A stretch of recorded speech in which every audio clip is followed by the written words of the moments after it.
Good afternoon. Good afternoon. Good afternoon, ma'am. Good afternoon.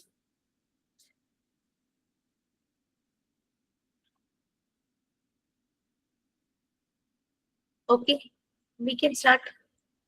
പക്ഷെ വരേണ്ടാവും തോന്നുന്നു അല്ലെ, ഒരു ക്ലാസ് കഴിഞ്ഞിട്ട് ക്ഷീണം ഉണ്ടാവും.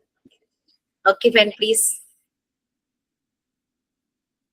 പ്രേയർ വേണമെങ്കിൽ നമുക്ക് സ്കിപ്പ് ചെയ്യാം, വേണമെങ്കിൽ, ബിക്കോസ് നിങ്ങൾ അരമണിക്കൂർ മുമ്പ് ക്ലാസ്സിൽ കയറി ഒരു ബ്രേക്ക് കഴിഞ്ഞ് വന്നല്ലേ ഉള്ളൂ.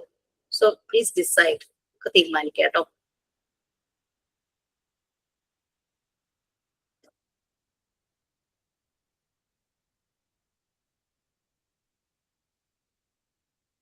Yes,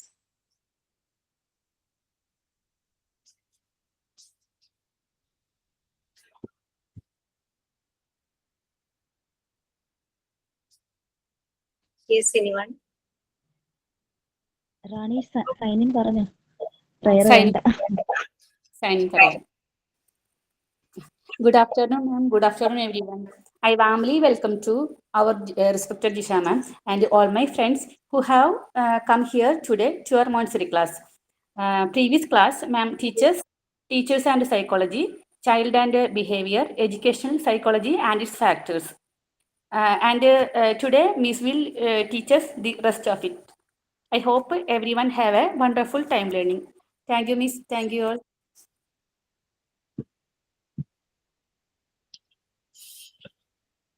Okay, Miss, thought of the day. please. The country does not deserve anything less than success from us. Let us aim for success. Thank you. Okay. So നമ്മൾ എവിടെയായിരുന്നു? പോർഷൻസ്.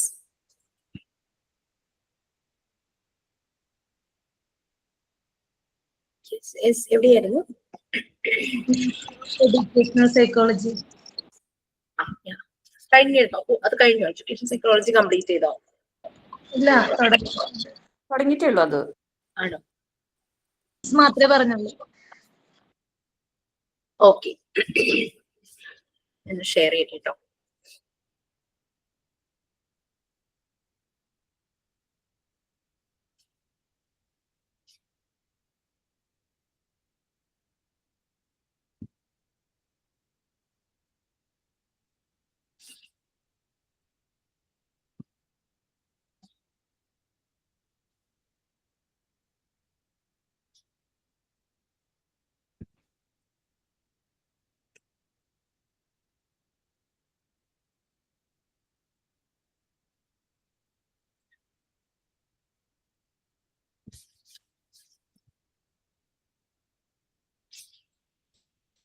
ഓക്കെ, എവിടം വരെയായി ഒന്ന് പറയാമോ?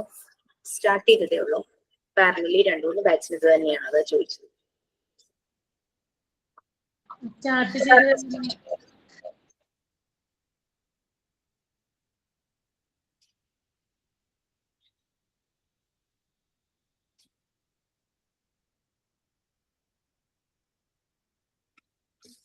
Okay, so educational psychology. ഞാൻ educational psychology എടുത്ത സമയത്ത് ഒരു കാര്യം പറഞ്ഞിരുന്നു. നമ്മള് ആസ് എ പേഴ്സൺ ആണെങ്കിലും, പേഴ്സണലി ആണെങ്കിലും, പ്രൊഫഷണലി ആണെങ്കിലും, പ്രൊഫഷണലി നിങ്ങളെല്ലാം ടീച്ചർ ആകാനോ അല്ലെങ്കിൽ ഒരു സ്കൂൾ സ്റ്റാർട്ട് ചെയ്യാനോ അല്ലെങ്കിൽ ടീച്ചർ ആയവരെ ഒന്നുകൂടെ അപ്ഗ്രേഡ് ചെയ്യാനോ ഒക്കെ ആയിരിക്കാം ഈ കോഴ്സ് സെലക്ട് ചെയ്തത് അല്ലെ. അപ്പൊ നമ്മളൊരു ടീച്ചർ ആകാൻ പോകുക എന്ന് പറഞ്ഞാൽ നമ്മുടെ റെസ്പോൺസിബിലിറ്റി വളരെ കൂടുതലാണ്. നമ്മള് കുറെ കുട്ടികളെയാണ് നമ്മൾ ഡീൽ ചെയ്യുന്നത്. നമ്മളൊരു സിസ്റ്റത്തിന്റെ മുന്നിൽ നിന്ന് വർക്ക് ചെയ്യല്ല, മെഷീൻസ് ഒന്നും അല്ല നമ്മുടെ മുന്നില്. നമ്മുടെ മുന്നിൽ ജീവനുള്ള കുട്ടികളാണ് അല്ലെ. അപ്പൊ അവരുടെ ഡെവലപ്മെന്റ്, അവരുടെ ഗ്രോത്ത് നമ്മുടെ കയ്യില് സുരക്ഷിതം, ഭദ്രമാണെന്ന് ഉറപ്പാക്കും. അതിന് അവരെ നമുക്ക് എങ്ങനെ ഹെൽപ്പ് ചെയ്യാൻ പറ്റും, സപ്പോർട്ട് ചെയ്യാൻ പറ്റും എന്നുള്ളതാണ് നമ്മൾ അറിയേണ്ടത്. അതറിയാൻ നമ്മൾ ചൈൽഡ് സൈക്കോളജി അറിഞ്ഞിരിക്കണം.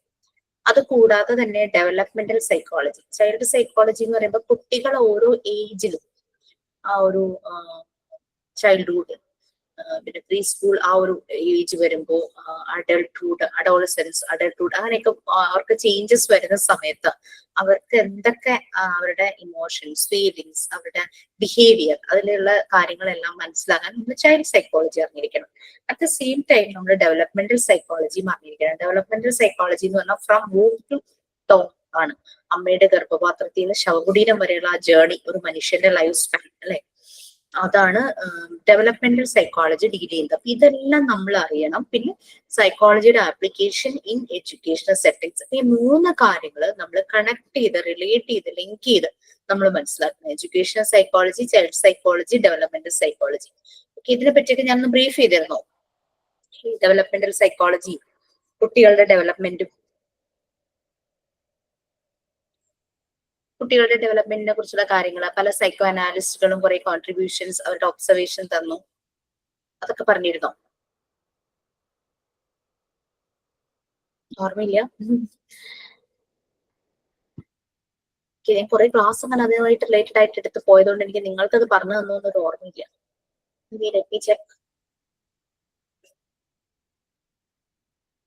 ചൈൽഡ് ഡെവലപ്മെന്റ് ക്ലാസ് എടുത്തോണ്ടിരിക്കുവാണോ അതോ കഴിഞ്ഞു? നമ്മൾ ചൈൽഡ് ആൻഡ് ബിഹേവിയർ കുറച്ച് മിസ് പറഞ്ഞു. അടുത്ത ക്വസ്റ്റ്യൻ എഡ്യൂക്കേഷൻ സൈക്കോളജി പറഞ്ഞിട്ടുണ്ടായിരുന്നു. പിന്നെ അതിന്റെ ഫാക്ടേഴ്സും. പിന്നെ ഇത് തുടങ്ങിയിരുന്നു. സൈക്കോളജി തുടങ്ങിയിട്ടുണ്ടായിരുന്നു. അതിന്റെ ഇടയ്ക്കുള്ള കാര്യങ്ങൾ എന്താന്ന് പെട്ടെന്ന് എനിക്ക് പറയാൻ ഇത്ര ഓർമ്മ വരുന്നില്ല. Thank you so much. Okay, so നമ്മൾ എഡ്യൂക്കേഷൻ സൈക്കോളജി എന്ന് പറഞ്ഞു കഴിഞ്ഞാൽ സൈക്കോളജിയുടെ ആപ്ലിക്കേഷൻ ഇൻ എഡ്യൂക്കേഷണൽ സെറ്റിംഗ്സ്. പണ്ട് കാലത്ത് സൈക്കോളജി എന്ന് കേൾക്കുമ്പോൾ നമുക്ക് ഒരുതരം സ്റ്റിഗ്മയാണ്, എന്തോ ഒരു പ്രോബ്ലം, അതുകൊണ്ടാണ് ആൾക്കാർ സൈക്കോളജിസ്റ്റിന്റെ അടുത്ത് പോകുന്നത്. പക്ഷെ നൗ ഇറ്റ് ഇസ് കോമൺ. നമ്മുടെ മനസ്സിനൊരു ഹീലിംഗ് ആവശ്യമാണ്. നിങ്ങളോട് ഷെയർ ചെയ്തൊന്നറിയില്ല, ഒരു ഹസ്ബൻഡ് ആൻഡ് വൈഫ്, എന്റെ ഫ്രണ്ട് ഒരു സൈക്കോതെറാപ്പിസ്റ്റ് ഉണ്ട്, കപ്പിൾ തെറാപ്പി ഒക്കെ ചെയ്യും. ഹസ്ബൻഡ് ആൻഡ് വൈഫ് അവരുടെ അടുത്ത് ചെന്നു അത്രേ, അവർക്ക് പ്രശ്നങ്ങളൊന്നുമില്ല. അതൊക്കെ അവരുടെ ലൈഫ് ഒന്നുകൂടെ സ്മൂത്ത് ആക്കാൻ നമ്മൾ ഓരോ കാര്യം അപ്ഡേറ്റ് ചെയ്യുമല്ലോ, വിവരങ്ങൾ, ഇൻഫർമേഷൻസ്. അതുപോലെ സ്വന്തം ജീവിതം കുറച്ചുകൂടെ ഭംഗിയുള്ളതാക്കാൻ വേണ്ടിയിട്ടാണ് അവർക്കൊരു സെഷൻ വേണം എന്ന് പറഞ്ഞ് അവർ ചെയ്യുകയാണ്. അത് എന്തെങ്കിലും രോഗം ഉണ്ടാകുന്നതിന് മുമ്പേ നമ്മളൊരു പ്രിവെൻഷൻ അല്ലെങ്കിൽ അതിന് വേണ്ടിയിട്ട് പ്രിക്കോഷൻസ് എടുക്കുന്ന പോലെ തന്നെ അവരവരുടെ ജീവിതത്തിൽ പ്രശ്നങ്ങൾ ഉണ്ടാകാതിരിക്കാൻ നേരത്തെ തന്നെ പ്രശ്നങ്ങളൊന്നുമില്ല, അവർ വളരെ ലവിങ് സ്മൂത്ത് ആയിട്ട് പോകുന്നു. അങ്ങനെ വന്ന ഒരു റയർ കേസ് ആ കുട്ടി ഷെയർ ചെയ്യണ്ടായി. അപ്പൊ അത് കൊണ്ട് സൈക്കോളജിയുടെ ആപ്ലിക്കേഷൻ അതിപ്പോ വളരെ പോസിറ്റീവാണ്. അപ്പൊ അതൊരു പോസിറ്റീവ് സയൻസ് ആണ്, ഒരു ഗ്രോയിങ് സയൻസ് ആണ്, അപ്ഡേറ്റഡ് ആയിക്കൊണ്ടിരിക്കുക. സൈക്കോളജിക്ക് കുറെ വിങ്സ് ഉണ്ട്, കുറെ ബ്രാഞ്ചുകൾ ഉണ്ട്, പലതിലേക്കും ഇത് അപ്ലൈ ചെയ്യുന്നു സൈക്കോളജി എന്ന് പറയുമ്പോൾ. ഓക്കെ, സൈക്കോളജി എന്ന് പറഞ്ഞു കഴിഞ്ഞാൽ നമ്മൾ ലാസ്റ്റ് ചാപ്റ്ററിൽ പറഞ്ഞിരുന്നു, സൈക്കോളജി എന്ന് പറഞ്ഞു കഴിഞ്ഞാൽ മനുഷ്യന്റെ ആ ഒരു മനസ്സിന്റെ സ്റ്റഡി, സോൾ ഓഫ് സയൻസ് എന്നൊക്കെ പറയുന്ന പോലെ. ഇനി എഡ്യൂക്കേഷണൽ സെറ്റിംഗ്സിലാകുമ്പോൾ ഇത് ബിഹേവിയർ, ഹ്യൂമൻ ബിഹേവിയർ. ഇവിടെ ഹ്യൂമൻ ബിഹേവിയർ എന്ന് പറയുമ്പോൾ മുന്നിൽ വരുന്ന പ്യൂപ്പിൾ, കുട്ടികൾ, സ്റ്റുഡൻസ്, ലേണേഴ്സ് അല്ലെ, പഠിക്കാൻ വരുന്ന അവരുടെ ബിഹേവിയർ എഡ്യൂക്കേഷൻ സെറ്റിംഗ്സിൽ അവരുടെ ബിഹേവിയർ മനസ്സിലാക്കാവുന്നതാണ്. എഡ്യൂക്കേഷൻ സെറ്റിംഗ്സ് എന്ന് പറയുമ്പോൾ ഒറ്റയ്ക്ക് ഒരാൾ വന്ന് പഠിക്കുന്ന സ്ഥലമല്ല, കുറേ കുട്ടികൾ പല പല ബാക്ക്ഗ്രൗണ്ടിൽ നിന്ന്, പല പല സോഷ്യൽ ലെവൽസിൽ നിന്ന്, പല പല സ്റ്റാറ്റസിൽ നിന്ന് വരുന്ന കുട്ടികൾ ഉണ്ടായിരിക്കും. അപ്പൊ ഒരു ഗ്രൂപ്പിൽ വരുവാണ്, ഓരോ കുട്ടിയും വരുന്നത് ഒരു ഗ്രൂപ്പിലേക്കാണ്. അപ്പൊ ഈ ഗ്രൂപ്പിലാകുമ്പോൾ കുട്ടികളുടെ ബിഹേവിയർ എങ്ങനെയായിരിക്കും, ഒറ്റയ്ക്ക് അവരുടെ ബിഹേവിയർ എങ്ങനെയായിരിക്കും, അവർക്ക് ഓരോ ആക്ടിവിറ്റീസ് പ്രൊവൈഡ് ചെയ്യുമ്പോൾ അവരുടെ ആ റെസ്പോൺസിലൂടെ അവരുടെ ബിഹേവിയർ മനസ്സിലാക്കാൻ, അവരുടെ സ്കില്ല് മനസ്സിലാക്കണമെങ്കിൽ അവർക്ക് ചില ആക്ടിവിറ്റീസ് നമ്മൾ പ്രൊവൈഡ് ചെയ്യണം. ഓക്കെ, അവരുടെ സ്കില്ല് കണ്ടെത്തുക എന്നും കൂടി ഉണ്ട് ടീച്ചേഴ്സിന്റെ ഒരു റെസ്പോൺസിബിലിറ്റി. ആ സ്കില്ലിലേക്ക് അവരെ വഴി കാണിച്ചു കൊടുക്കുക എന്നുള്ളത് ഈ ടീച്ചേഴ്സിന്റെ റെസ്പോൺസിബിലിറ്റിയാണ്. ഇപ്പൊ ഇങ്ങനെ ഈ ഒരു ഭയങ്കര മഴ വരുന്നത് കാരണം കുറേ അവധികൾ കുട്ടികൾക്ക് വന്നു അല്ലെ, ജൂൺ ജൂലൈ മാസങ്ങളിൽ കുറെ മഴ അവധികൾ വന്നു. അപ്പൊ കരിക്കുലത്തിൽ നിന്ന് അത്രയും വർക്കിംഗ് ഡേയ്സ് പോവുകയാണ്. അത് കോമ്പൻസേറ്റ് ചെയ്യാനും പറ്റുന്നില്ല, ആ ഒരു സാറ്റർഡേ ഒക്കെ അല്ലേ കിട്ടുന്നത്. അപ്പൊ അങ്ങനെ കോമ്പൻസേറ്റ് ചെയ്യാനും പറ്റുന്നില്ല. അപ്പൊ അങ്ങനെ വന്നപ്പോ ഒരു ഓപ്പൺ ടു ഓൾ എന്നുള്ള രീതിയിൽ ഒരു ക്വസ്റ്റ്യൻ കൊടുത്തിരിക്കുകയാണ്. ഈ ജൂൺ ജൂലൈയില് മഴ അവധി കാരണം കുറെ അവധി പോകും. അപ്പൊ ജൂൺ ജൂലൈ വെക്കേഷൻ, ആ വലിയ വെക്കേഷൻ ആക്കിയിട്ട് ഏപ്രിൽ മെയ്യിലെ ക്ലാസ്സുകൾ വെക്കുന്നതിനോട് എന്താണ് ഒരു അഭിപ്രായം എന്നൊക്കെ ചോദിച്ചിട്ട് ഇങ്ങനെ പറയണ്ടായി. അപ്പൊ ഒരാളുടെ ഒരു വീഡിയോ ഞാൻ കണ്ടതാണ്. 8 മണി തുടങ്ങി 1 മണി വരെ കുട്ടികൾക്ക് ക്ലാസ് ടൈം, അവരുടെ സാധാരണ അവരുടെ കരിക്കുലം ക്ലാസ് ടൈം. ആ 1 മണി കഴിഞ്ഞിട്ടുള്ള ടൈമില് കുഞ്ഞുങ്ങൾക്ക് ആക്ടിവിറ്റീസ് കൊടുക്കുക, വരയ്ക്കുക. അതായത് അവർക്ക് ഇഷ്ടമുള്ള കാര്യങ്ങൾ അവർ ചെയ്യട്ടെ എന്നുള്ളൊരു ഫ്രീഡം കൊടുക്കുക. വരയ്ക്കുന്ന കുട്ടിയെ പോയി വരയ്ക്കട്ടെ, കമ്പ്യൂട്ടറിൽ എന്തെങ്കിലും ചെയ്യാൻ ഇഷ്ടമുള്ള കുട്ടിയാണെങ്കിൽ കമ്പ്യൂട്ടറിൽ ചെയ്യട്ടെ, അങ്ങനെ. പിന്നെ എന്താ പറയാ, ചെടി നടാൻ താല്പര്യമുള്ള കൊച്ചാണെങ്കിൽ അങ്ങനെ പോട്ടെ. അങ്ങനെ ഓരോ അവരുടെ ഇൻട്രസ്റ്റ് എന്താണോ അതിനുള്ള അവസരം അവർക്ക് കൊടുക്കുക. അപ്പൊ അതിൽ നിന്നാണ് നമുക്ക് മനസ്സിലാകുള്ളൂ ആ കുട്ടിയുടെ പൊട്ടൻഷ്യൽ എന്താണ്, ആ കുട്ടിയുടെ സ്കിൽ എന്താന്നുള്ളത്. മറ്റേത് രാവിലെ തുടങ്ങി വൈകിട്ട് വരെയും കുട്ടി സ്കൂളിലിരിക്കുന്നു, വൈകിട്ട് വീട്ടിൽ ചെന്ന് കഴിഞ്ഞാൽ ചിലപ്പോൾ ട്യൂഷൻ ഉണ്ടാകാം, പിന്നെ കുറച്ചു നേരം കളിക്കാൻ പോകുമായിരിക്കും, കുറച്ചു നേരം ഇലക്ട്രോണിക് ഗാഡ്ജറ്റ്സിൽ കളിക്കുമായിരിക്കും, പിന്നെ അവര് ഭക്ഷണം എല്ലാം കഴിഞ്ഞിട്ട് അവർ ഉറങ്ങുവാണ്. ഇവർക്ക് ഇവരുടെ സ്കില്ല് മനസ്സിലാക്കാനുള്ള ആക്ടിവിറ്റീസിനുള്ള സമയം വളരെ കുറവാണ്. അപ്പൊ ഇങ്ങനെ ഒരു രീതിയിൽ ടൈം ടേബിൾ സെറ്റ് ചെയ്യുവാണെങ്കിൽ അത് നന്നായിരിക്കും എന്നൊക്കെ പറഞ്ഞ ഒരാളുടെ വീഡിയോ ഉണ്ട്. പക്ഷെ എത്രത്തോളം പ്രാക്ടിക്കലി പോസിബിൾ ആവുമെന്ന് അറിയില്ല. എനിവേ, നമുക്ക് എഡ്യൂക്കേഷൻ സൈക്കോളജിയുടെ കാര്യം ഇങ്ങനെ പറഞ്ഞു. നെക്സ്റ്റ് ക്ലാസ്സിൽ നിങ്ങൾ വരുമ്പോൾ എഡ്യൂക്കേഷൻ സൈക്കോളജിയുടെ ഫാദർ എന്നറിയപ്പെടുന്ന അദ്ദേഹം ആരാണെന്നും അദ്ദേഹത്തെ കുറിച്ച് ജസ്റ്റ് ക്ലാസ്സിലൊരു എല്ലാരും പ്രിപ്പയർ ചെയ്തോളൂ, ക്ലാസ്സിൽ ഒന്ന് പ്രസന്റ് ചെയ്യാനായിട്ട് പറ്റുമോന്ന് ഒന്ന് നോക്കുക. എഡ്യൂക്കേഷൻ സൈക്കോളജിയുടെ ഫാദർ ഓഫ് എഡ്യൂക്കേഷൻ സൈക്കോളജി നമുക്ക് നമ്മുടെ ടെക്സ്റ്റിൽ ഇല്ല, പക്ഷെ എന്നാൽ അദ്ദേഹം ആരാന്ന് അറിഞ്ഞിരിക്കുന്നത് നല്ലതായിരിക്കും. തൊണ്ടക്കി, അദ്ദേഹത്തിന്റെ സർനെയിം എനിക്ക് ഓർമ്മയുള്ളൂ, തൊണ്ടേക്ക്.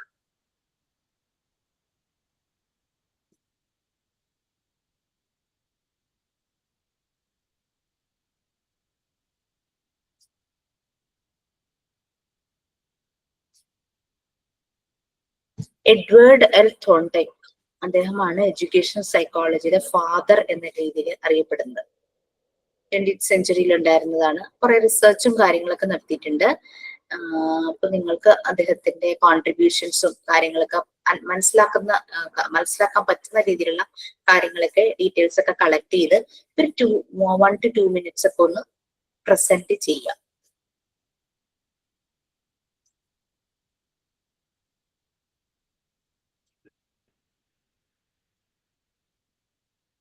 ഫാദർ ഓഫ് എഡ്യൂക്കേഷൻ സൈക്കോളജി എന്നുള്ള രീതിയിൽ റെക്കഗ്നൈസ്ഡ് ആണ് എഡ്വേർഡ് എൽ തൊണ്ടക്കി എന്ന് പറയുന്നത്.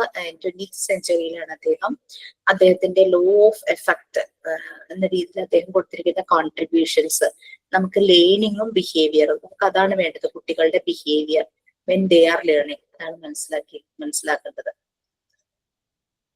നോക്കുമ്പോൾ ഇതിനകത്ത് വേറെ ഒരു കാര്യം കൂടി പറഞ്ഞിട്ടുണ്ട് കേട്ടോ. എഡ്യൂക്കേഷൻ സൈക്കോളജിയുടെ ഫാദർ എന്നുള്ള രീതിയിൽ വേറെ പേര് പറഞ്ഞിട്ടുണ്ട്. എഡ്വേർഡ് എൽ തൊണ്ടക്ക് തന്നെയാണ് നമ്മൾ ഇത് അറിയപ്പെടുന്നത്, എഡ്യൂക്കേഷൻ സൈക്കോളജിയുടെ ഫാദർ.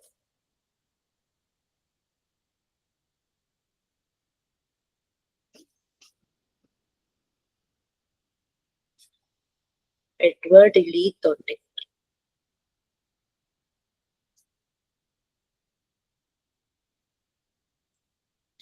ജോൺ ഹെൻറിച്ച് പെസ്റ്റാലോസി, അദ്ദേഹത്തിന് ഫാദർ ഓഫ് മോഡേൺ എഡ്യൂക്കേഷൻ എന്ന് വിചാരിച്ചിട്ടുണ്ട്. പക്ഷെ എഡ്യൂക്കേഷൻ സൈക്കോളജിയുടെ ഫാദർന്ന് വൈഡായിട്ട് ആക്സെപ്റ്റ് ചെയ്തിരിക്കുന്നത് എഡ്വേർഡ് ലീ തോണ്ടക്ക് ആണ് കേട്ടോ.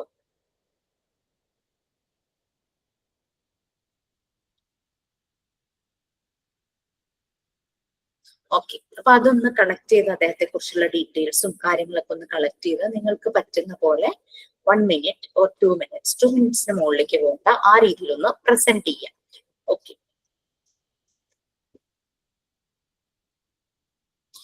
എഡ്യൂക്കേഷൻ സൈക്കോളജി ഇൻട്രൊഡ്യൂസ് ചെയ്ത ജോൺ ഹെർബർട്ട് ആണ്. അദ്ദേഹത്തെയും ഫാദർ ഓഫ് സൈക്കോളജി എന്ന് അറിയപ്പെടുന്നുണ്ട്. പക്ഷെ Lee തൊണ്ടക്കിയാണ് widely known as, recognized as the father of education psychology എന്ന് അറിയപ്പെടുന്നത്. Okay, so next 2 bullet points കഴിഞ്ഞിട്ടുള്ള 2 പാരഗ്രാഫ് ആരെങ്കിലും 2 പാരഗ്രാഫ് ആരെങ്കിലും ഒന്ന് വായിക്കാം. നമ്മുടെ ബിഹേവിയർ എഡ്യൂക്കേഷൻ അതിനെപ്പറ്റി പറഞ്ഞു. എഡ്യൂക്കേഷൻ സൈക്കോളജിയിൽ 2 മെയിൻ റെഫറൻസസ് ഉണ്ട്, ബിഹേവിയറും ഹ്യൂമൻ ബിഹേവിയറും എഡ്യൂക്കേഷനും എന്നുള്ള രീതിയിൽ പറഞ്ഞിട്ടുണ്ടായിരുന്നു. ഓക്കെ, അതിന്റെ താഴെയായിട്ട് 2 പാരഗ്രാഫ്സ് ഒന്ന് റീഡ് ചെയ്യാം.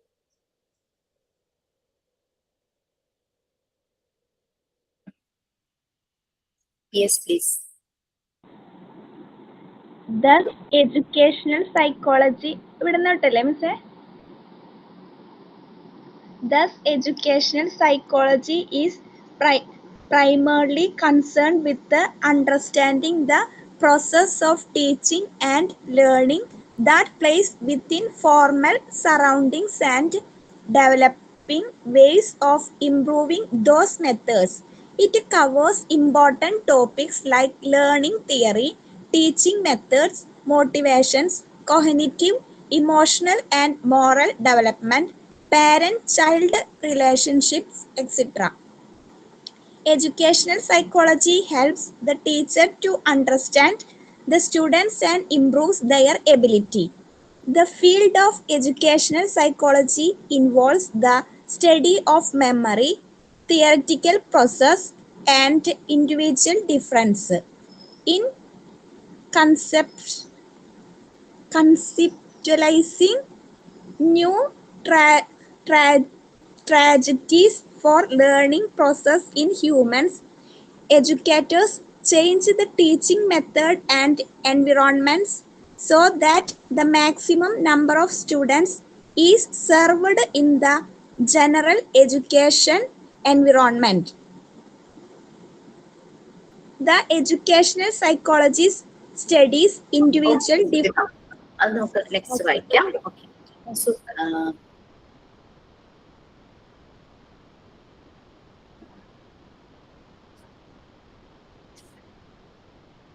ഓക്കെ, സോ ഓക്കെ, നമുക്ക് എഡ്യൂക്കേഷൻ സെറ്റിംഗ്സിൽ നമുക്കറിയാം ടീച്ചർ ഉണ്ട്, ലേണർ ഉണ്ട്. Teacher is one who is teaching, learner is one who is learning, അല്ലെ? പ്രൊവൈഡ് ചെയ്യുന്നു, ഒരാൾ എടുക്കുന്നു. But when both are going through this process, they both experiences learning. അത് രണ്ടുപേരും ഈ ഒരു പ്രോസസ്സിലൂടെ കടന്നു പോവുകയാണ്. അപ്പൊ രണ്ടുപേരും ഇതിൽ നിന്ന് എക്സ്പീരിയൻസ് ചെയ്യാണ്. അപ്പൊ ഒരു ബാച്ചിന് ടീച്ചർ ക്ലാസ് എടുത്തു, നെക്സ്റ്റ് ബാച്ച് ആകുമ്പോഴേക്കും ടീച്ചർ ഒന്നുകൂടെ അപ്ഗ്രേഡ് ആകും, അല്ലെ? ടീച്ചർക്ക് ഒരു എക്സ്പീരിയൻസ് ആയി, ആ കുട്ടികളുമായിട്ട് പലതും ഡിസ്കസ് ചെയ്ത് കഴിഞ്ഞപ്പോൾ ചിലപ്പോൾ കുട്ടികൾ പുതിയ പുതിയ ഐഡിയാസ് പറയുണ്ടാവും ടോപ്പിക്കിനെ കുറിച്ച്. അതെല്ലാം നെക്സ്റ്റ് ബാച്ചിന് എടുക്കുമ്പോഴേക്കും ടീച്ചർ ഒത്തിരി ഹെൽപ്പ് ചെയ്യും. ഫോർ മീ എക്സാമ്പിൾ, ഞാൻ അപ്ഗ്രേഡ് ചെയ്യാനായിട്ടുള്ള കാരണങ്ങൾ നിങ്ങൾ ഓരോരുത്തരുമാണ്. ലൈക്ക് ഇപ്പൊ 16th ബാച്ച് ഒന്നെത്തി, ഫസ്റ്റ് ബാച്ച് തുടങ്ങിയ ഉണ്ട്, ഇപ്പൊ 16th ബാച്ചിൽ എത്തി നിൽക്കുകയാണ്. അപ്പോൾ എന്റെ ഡെവലപ്മെന്റിന് ഏറ്റവും എന്നെ ഹെൽപ്പ് ചെയ്തിട്ടുള്ളത് എന്റെ മുന്നിലിരിക്കുന്ന നിങ്ങൾ ഓരോരുത്തരും. അതുപോലെ തന്നെ, അതായത് അവിടെ ഞാൻ ലേണിംഗ് എക്സ്പീരിയൻസസ് എനിക്കും കിട്ടുന്നുണ്ട്. ഞാൻ കാര്യങ്ങൾ പറയുന്നതിനൊപ്പം തന്നെ ഞാനും എക്സ്പീരിയൻസ് ചെയ്യുകയാണ് നിങ്ങൾ ഓരോരുത്തർക്കും. അപ്പൊ ഇങ്ങനെ നോക്കുമ്പോൾ ഒരു ടീച്ചിങ് ലേണിംഗ്, അത് ആ ഒരു പ്രോസസ്സാണ് എഡ്യൂക്കേഷണൽ സൈക്കോളജിയിൽ നമ്മൾ പ്രൈമായിട്ടും കണക്ട് ചെയ്യുന്നത്.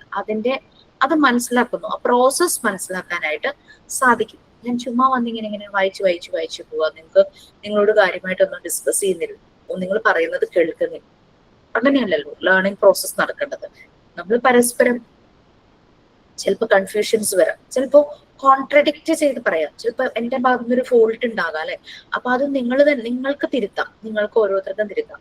ഇവിടെ ഞാൻ വായിക്കാനായിട്ട് പറയുമ്പോൾ മേ ബി എനിക്ക് വരുന്ന ഒരു പ്രശ്നം എന്താന്ന് വെച്ചാല്, എനിക്ക് കൂടുതലും ആളുകളുടെ പേരിന്റെ പ്രൊനൗൺസിയേഷൻ എനിക്ക് കറക്റ്റ് ആവാറില്ല. ഭയങ്കര പ്രശ്നമാണ് എനിക്കത്. പ്രത്യേകിച്ച് ഈ ഫോറിൻ കൺട്രീസിലുള്ള ആളുകളുടെ പേരിന്റെ പ്രൊനൗൺസിയേഷൻ എനിക്ക് ഒട്ടും കിട്ടില്ല. അങ്ങനെ ഒരു പുതിയ വേർഡ്സ് ആവുമ്പോൾ നമ്മൾ പറയുന്ന പ്രൊനൗൺസിയേഷൻ കറക്റ്റ് ആവണമെന്നില്ല. So you people can correct me, നിങ്ങൾക്ക് എന്നെ കറക്റ്റ് ചെയ്യും. ഓക്കെ, അതാണ് നമ്മൾ തമ്മിൽ വേണ്ടത്, ഒരു കോപ്പറേഷൻ. മോണ്ടിസോറി മെത്തേഡിന്റെ ഒരു ഫ്രൂട്ട് എന്ന് പറയുന്നത്, കുറെ ഫ്രൂട്ട്സ് ഉണ്ട് കേട്ടോ മോണ്ടിസോറി മെത്തേഡിന്റെ, അതിലൊരു ഫ്രൂട്ടാണ് ഈ കോപ്പറേഷൻ എന്ന് പറയുന്നത്. പിന്നെ മ്യൂച്വൽ ഹെൽപ്പ്, മ്യൂച്വൽ റെസ്പെക്ട്, കുറെ ഫ്രൂട്ട്സ് ഉണ്ട് Montessori method. Peace, harmony, love, care, compassion, affection, empathy, then mutual help, mutual love, self respect, mutual respect, reciprocal help. അങ്ങനെ കുറേ ഫ്രൂട്ട്സ് ഉണ്ട് മോണ്ടിസോറി മെത്തേഡ്. അതുപോലെ കോപ്പറേഷൻ എന്ന് പറയുന്നത്. പിന്നെ ഞാൻ എൻ്റെ ഒരു രീതി ഞാൻ പറയും, മോണ്ടിസോറി മെത്തേഡിൽ എങ്ങനെയാന്ന് വെച്ചാൽ കറക്റ്റ് ചെയ്യലില്ല, നമ്മൾ പറഞ്ഞ് കറക്റ്റ് ചെയ്യും. അങ്ങനെ പലപ്പോഴും നിങ്ങൾ വായിക്കുമ്പോൾ ചില വേർഡ്സ് ഒത്തിരി സ്ട്രഗിൾ ചെയ്യുമ്പോൾ മാത്രമാണ് ഞാൻ ഇടപെടുള്ളൂ. ബട്ട് നിങ്ങൾ ക്ലാസ് ഒബ്സർവ് ചെയ്യുമ്പോൾ ഈ സെയിം വേർഡ് വേറൊരാള് ശരിയായ രീതിയിൽ വായിക്കും, മനസ്സിലാവും, യെസ് ഞാൻ അങ്ങനെയാണ് ചെയ്യേണ്ടിയിരുന്നത്. ഞാൻ അപ്പോൾ കറക്റ്റ് ചെയ്യുമ്പോൾ ലൈക്ക് അത് മോണ്ടിസോറി മെത്തേഡ് അല്ല, ഓട്ടോ കറക്ഷൻ ആണ് ശരിക്കും മോണ്ടിസോറി മെത്തേഡിൽ. നമ്മൾ തന്നെ നമ്മളുടെ ഫോൾട്ടുകൾ, നമ്മളുടെ കുറവുകൾ നമ്മൾ കറക്റ്റ് ചെയ്യും. ഓക്കെ, വിചാരിക്കും ഇങ്ങനെ ചിലപ്പോ നല്ലപോലെ റീഡ് ചെയ്യാനൊക്കെ അറിയുന്നവർ വിചാരിക്കും ഇങ്ങനെ തെറ്റായിട്ട് വായിച്ചിട്ട് മിസ് അത് കറക്റ്റ് ചെയ്യാത്ത. യു ക്യാൻ ഡു കേട്ടോ. അത് നമ്മൾ കറക്റ്റ് ചെയ്യുമ്പോൾ നമ്മൾ ശ്രദ്ധിക്കേണ്ടത് just respect the feelings of that person. നമ്മൾ ആ ആളെ ഭയങ്കര മിസ്റ്റേക്ക് ചെയ്തു എന്നോ ആ രീതിയിലുള്ള കറക്ഷൻ ആകരുത്. ഇത് തന്നെയാണ് നമ്മൾ കൊച്ചുകുട്ടികളുടെ അടുത്ത് ചെയ്യുമ്പോഴേക്കും. അവര് എന്തെങ്കിലും ചെയ്യാനായിട്ട് തുടങ്ങുമ്പോഴേക്കും നീ ചെയ്താൽ ശരിയാവില്ല, നീ ചെയ്ത മുഴുവൻ തെറ്റിപ്പോകും. ആ ഒരു രീതിയിൽ അവരെ അങ്ങനെ പോയിന്റ് ചെയ്ത് അവരോട് സംസാരിക്കും. Let them do. അവർ പ്രാക്ടീസ് മേക്സ് സം പെർഫെക്റ്റ്. അവർ റിപ്പീറ്റ് ചെയ്യട്ടെ. ഒരു ഗ്ലാസ്സിലേക്ക് ജഗ്ഗിന്ന് വെള്ളം ഒഴിക്കുന്നു. ഫസ്റ്റ് ടൈം കുട്ടിക്ക് വെള്ളം ഒഴിച്ചപ്പോൾ കുറെ സ്പിൽ ഔട്ട് ആയി പോയി. ഓക്കെ, നമ്മളൊരു ചെറിയൊരു ക്ലോത്ത് വെക്കുക ക്ലീൻ ചെയ്യാനായിട്ട്. സ്പിൽ ഔട്ട് ആവുന്ന അവൻ തന്നെ എടുത്ത് തുടക്കട്ടെ. അത് കഴിഞ്ഞ് വീണ്ടും അവൻ ഒഴിക്കുമ്പോൾ അവൻ ഫസ്റ്റ് ടൈം ഒഴിച്ചതിനേക്കാളും ശ്രദ്ധിക്കും. അപ്പൊ എന്ത് പറ്റും, ചിലപ്പോ 1-2 തുള്ളിയായിരിക്കും പുറത്തു പോവുക. അവൻ സെയിം പ്രോസസ് റിപ്പീറ്റ് ചെയ്യും. ആ ക്ലോത്ത് എടുത്ത് അത് മോപ്പ് ചെയ്യും, അത് തുടച്ച് ക്ലീൻ ചെയ്യും. അങ്ങനെ പലതവണ ഗ്ലാസ്സിലേക്ക് ജഗ്ഗിൽ നിന്ന് വെള്ളം ഒഴിക്കുമ്പോൾ അവൻ ഓരോ പ്രാവശ്യം ചെയ്യുമ്പോഴും അവൻ ശ്രദ്ധിക്കുന്നു. ഓരോ പ്രാവശ്യം അങ്ങനെ റിപ്പീറ്റ് ചെയ്യുമ്പോഴാണ് അവൻ ചെയ്യുന്ന വർക്ക് പെർഫെക്റ്റ് ആയി മാറുന്നത്. അപ്പോഴെന്ത് പറ്റും, അവന് ഭയങ്കര സന്തോഷമാവും, ഞാൻ ചെയ്തത് ശരിയായല്ലോ. ഫസ്റ്റ് തന്നെ കുട്ടി വെള്ളം ഒഴിക്കാൻ പോകുമ്പോഴേക്കും നീ ചെയ്താൽ ശരിയല്ല, നീ ഇവിടെ മുഴുവൻ നാശാക്കും, വെള്ളം ഒഴിച്ച് വൃത്തികേടാക്കുന്ന പറയുമ്പോഴേക്കും അവന്റെ സെൽഫ് എസ്റ്റീം നഷ്ടപ്പെട്ടു കഴിഞ്ഞു. അവന് കോൺഫിഡൻസ് ഇല്ലായ്മയായി. ഒരു ടീച്ചർ ചെയ്യേണ്ടത് കോൺഫിഡൻസ് ബിൽഡ് ചെയ്യുക എന്നുള്ളതാണ്. കെയർ ഗീവർ, നമ്മൾ വീട്ടിൽ നമ്മളുടെ കുട്ടികളെ നമ്മൾ നോക്കണ്ടാവും, അല്ലെങ്കിൽ നമ്മളുടെ ആരുടെയെങ്കിലും ഏത് കുട്ടികളാവട്ടെ, അടുത്ത വീട്ടിലായിക്കോട്ടെ, നമ്മൾ ഇങ്ങനെ പറയുമ്പോഴേക്കും അവരുടെ സെൽഫ് എസ്റ്റീം അങ്ങ് നഷ്ടപ്പെടുക. അവർക്ക് ആ ഒരു feel, I M good for nothing എന്നുള്ള രീതിയിൽ ഫീൽ വരും. ഞാൻ എന്നെ കൊണ്ടൊന്നും പറ്റില്ല. അത് അഡൾട്ട് ആകുന്നവരെ ആ ഒരു തോട്ട് അവരുടെ ഉള്ളിൽ കിടക്കും. അത് മാറില്ല. അത് അവരെങ്ങനെ ഹോണ്ട് ചെയ്തുകൊണ്ടിരിക്കും. ഞാൻ ചെയ്താൽ ഒന്നും ശരിയാവില്ല, ഞാൻ ചെയ്താൽ എല്ലാം തെറ്റിപ്പോകും, ഞാൻ ചെയ്ത ആകെ മോശം, ആ ഒരു ഫീൽ വരും. അതൊക്കെയാണ് നമ്മൾ ഈ എഡ്യൂക്കേഷണൽ സൈക്കോളജി നമ്മൾ പഠിക്കുന്നത്. ശരിക്കും പറഞ്ഞു കഴിഞ്ഞാൽ ആ ഒരു ബിഹേവിയർ, ആ ഒരു ലേണിംഗ് പ്രോസസ് ഇങ്ങനെ കൊണ്ടുപോകണം. ആസ് എ ടീച്ചർ ഞാൻ എങ്ങനെ മാറണം, എന്റെ പേഴ്സണൽ ട്രേറ്റ്സും നല്ലപോലെ മാറിയാലാണ് എനിക്ക് കുട്ടികൾക്ക് നല്ല രീതിയിൽ പ്രൊവൈഡ് ചെയ്യാൻ പറ്റുള്ളൂ. ഞാനൊരു മൂവി കണ്ടിരുന്നത്, ഭൂതകാലം എന്തോ മറ്റോ മൂവിയുടെ പേര്, ഷെയ്ൻ നിഗം, രേവതി അമ്മയും മോനുമായിട്ട് അഭിനയിച്ചൊരു മൂവിയാണ്. അപ്പോ ഈ രേവതി പ്രീ സ്കൂളിലോ കിൻഡർഗാർട്ടൻ അങ്ങനെ എന്തോ സ്കൂളിലെ ടീച്ചറാണ്. ചുറ്റും കുഞ്ഞു കുഞ്ഞു മക്കളാണല്ലോ ഇരിക്കുന്നത്. രേവതിക്ക് ടെൻഷനാണ്, ഹസ്ബൻഡ് മരിച്ചുപോയി, കുറെ സ്ട്രെസ് ഉണ്ട്, മോന് ഒരുവിധം ഒന്നും ആയിട്ടില്ല, ജോലി ആയിട്ടില്ല, അങ്ങനെ എന്തൊക്കെയൊക്കെ പറഞ്ഞ് കുറെ സ്ട്രെസ്സും കാര്യങ്ങളൊക്കെ ഉണ്ട്. അപ്പൊ ഈ സ്ട്രെസ്സുമായിട്ടാണ് രേവതി സ്കൂളിൽ വന്നിരിക്കുന്നത്. അപ്പൊ സ്കൂളിൽ വന്നിരിക്കുമ്പോൾ കുഞ്ഞുങ്ങളൊക്കെ ചുറ്റുന്നവർ, കിൻഡർഗാർട്ടൻ എന്നൊക്കെ പറയുമ്പോൾ അവർക്ക് കൂടുതലും കളികളൊക്കെ ആയിരിക്കുമല്ലോ. രേവതി ചുറ്റും കുട്ടികൾ ഇരിക്കുന്നതും കളിക്കുന്നതും ഒന്നും അറിയുന്നില്ല. ഇവരുടെ മനസ്സിൽ മുഴുവനും ഇവരുടെ ഈ സ്ട്രെസ്സും സ്ട്രെയിനുമാണ്. അവരുടെ ടെൻഷൻ മുഴുവൻ അവരുടെ ഉള്ളിലുണ്ട്, മുഖത്ത് കാണാനായിട്ട് പറ്റും. അപ്പൊ ഒരു കുട്ടി എന്തോ കളിക്കാൻ നേരത്തെ എന്തോ ശബ്ദം കൂടുതലായിട്ട് ഒരു പെട്ടെന്ന് ഷൗട്ട് ചെയ്യും. ആക്ച്വലി അങ്ങനെ ഒരു ക്യാരക്ടർ അല്ല കേട്ടോ രേവതി. അവർ പെട്ടെന്ന് അങ്ങ് ഷൗട്ട് ചെയ്യും കുട്ടിയുടെ നേരെ. അപ്പോഴേക്ക് കുട്ടി അങ്ങ് പേടിച്ച് കരയാനോ അതോ കുട്ടി അങ്ങ് പേടിക്കും. അങ്ങനെ പ്രിൻസിപ്പള് രേവതിയെ ആ ജോലിയിൽ നിന്നും പിരിച്ചുവിടുവാണ്. കാരണം കുട്ടികൾക്ക് കെയർ കൊടുക്കേണ്ട ഒരു ടീച്ചറെയാണ് വേണ്ടത്. അവരുടെ ഒരു സെക്കൻഡ് ഹോമാണ് സ്കൂൾ എന്നൊക്കെ പറയുമ്പോൾ. അപ്പൊ ടീച്ചർ എന്ന് പറയുന്നത് അവർ അത്രയും അടുപ്പം കാണിക്കുന്ന ഒരു വ്യക്തിയാണ്. അപ്പൊ കുട്ടികളോടൊരു ലവ്, കൺസേൺ, അഫക്ഷൻ ഇല്ലാതെ പെരുമാറി കഴിഞ്ഞു കഴിഞ്ഞാൽ ഡെഫിനറ്റ്ലി അവർ അതിന് ഫിറ്റ് അല്ല എന്നുള്ള രീതിയിൽ തന്നെ വരും. ഓക്കെ, അപ്പൊ അങ്ങനെയുള്ള കാര്യങ്ങളാണ് ഇതിനകത്ത് പറഞ്ഞിരിക്കുന്നത്. അതാണ് ശരിക്കും നമ്മൾ മനസ്സിലാക്കിയിട്ട് വേണം നമ്മൾ ക്ലാസ് എടുക്കാൻ പോകും. അല്ലെങ്കിൽ നമ്മുടെ കുഞ്ഞുങ്ങളോട്, നമ്മുടെ എത്ര വയസ്സുള്ള കുട്ടികളായിക്കോട്ടെ, ഇപ്പൊ വലിയ കുട്ടികളായിട്ടുണ്ടാവും, ടീനേജ് ആയിട്ടുള്ളവരുണ്ടാവും, അല്ലെങ്കിൽ 20+ ഒക്കെ ആയിട്ടുള്ള കുട്ടികളൊക്കെ ഉണ്ടാവും. അപ്പൊ നമ്മുടെ കുഞ്ഞുങ്ങളോടാണെങ്കിലും നമ്മളുടെ ആ ഒരു ചേഞ്ചസ്, ഞാൻ എവിടെയെങ്കിലും മാറാൻ ഒരു പക്ഷെ നിങ്ങളെല്ലാം അങ്ങനെ വളരെ കമ്പാഷനേറ്റ് ആയിട്ടുള്ള അഫക്ഷൻ ഉള്ളവരൊക്കെ തന്നെ ആയിരിക്കും. അപ്പോ ഞാൻ ഇനി അധികമായിട്ട് എന്തെങ്കിലും മാറേണ്ടതുണ്ടോ എന്ന് നമ്മളൊന്ന് സ്വയം ചിന്തിച്ചാൽ മതി. No need to say here, ഇവിടെ പറയേണ്ട ആവശ്യമില്ല, ജസ്റ്റ് ഒന്ന് സ്വയം ചിന്തിച്ചാൽ മതി. അപ്പൊ വായിക്കുമ്പോൾ ജസ്റ്റ് ഒരാൾ വായിക്കുമ്പോൾ ഒന്ന് ശ്രദ്ധിക്കുക. ഇഫ് യു ഫീൽ ലൈക്ക് അവിടെ കറക്റ്റ് ചെയ്യണം എന്നൊക്കെ തോന്നുവാണെങ്കിൽ, നല്ല ലാംഗ്വേജ് ഉള്ള ഒരു ക്ലാസ്സിലുണ്ടെന്ന് എനിക്കറിയാം, കറക്റ്റ് ചെയ്യണം എന്ന് തോന്നിക്കഴിഞ്ഞു കഴിഞ്ഞാൽ please use a method to correct them without hurting their feelings. അവരുടെ ഫീലിങ്സ് ഹേർട്ട് ചെയ്യാതെ കറക്റ്റ് ചെയ്യുക. എന്നോട് ഡയറക്റ്റ് പറയാട്ടോ, no problem, because I am a trainer. ഞാൻ തെറ്റ് പറഞ്ഞു കഴിഞ്ഞാൽ ഒരു ബാച്ചിലല്ല പല ബാച്ചിലേക്ക് പോണതല്ലേ. അപ്പൊ എന്നോട് അപ്പൊ തന്നെ ഓൺ ദ സ്പോട്ട് തന്നെ പറയാം. Okay okay. സോ നമ്മൾ ടീച്ചിങ് ലേണിംഗ് ഈ രണ്ട് പ്രോസസ്സും മനസ്സിലാക്കണം. നമ്മുടെ സറൗണ്ടിങ്സ്, ഈ മെത്തേഡ് ഇംപ്രൂവ് ചെയ്യാനുള്ള നല്ലൊരു സറൗണ്ടിങ്സ് ആയിരിക്കും. ട്യൂഷൻ എടുക്കുന്നവരാണെങ്കിലും വരുന്ന കുട്ടികൾക്ക് നല്ല പോലെ ഇരുന്ന് പഠിക്കാൻ പറ്റുന്ന ഒരു സറൗണ്ടിങ്സ്. എന്റെ പല ഫ്രണ്ട്സും പറയുന്നതാണ്, ട്യൂഷൻ എവിടെയെങ്കിലും ആക്കാനായിട്ട് പോകുമ്പോൾ അവിടെ ആക്കുന്നില്ല, അവിടെ നിറയെ കുട്ടികളുണ്ട്, എന്റെ മോന് പേഴ്സണൽ അറ്റൻഷൻ കിട്ടില്ല അങ്ങനെ പറയും. ഓക്കെ, പക്ഷെ ചിലരുണ്ട് എത്ര കുട്ടികൾ വന്നാലും എല്ലാവർക്കും ഒരേപോലെ നോക്കുന്ന ടീച്ചർമാരെ നമ്മൾ കണ്ടിട്ടുണ്ടല്ലേ.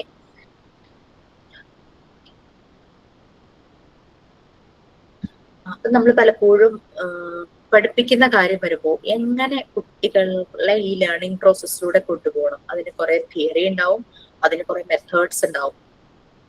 പിന്നെ അതുപോലെ തന്നെ മോട്ടിവേഷൻസ് ടീച്ചർക്കും ആവശ്യമാണ്, കുട്ടികൾക്കും ആവശ്യമാണ്. ആ പ്രൈസ് എന്ന് പറയുന്നത് ഭയങ്കരമായ ഗിഫ്റ്റ് വാങ്ങിക്കൊടുത്തോ അങ്ങനെയൊന്നുമല്ല. നമ്മളൊന്ന് പതുക്കെ തോളിൽ തട്ടിയാൽ തന്നെ അതൊരു നല്ലൊരു അപ്രൈസിലാണ്.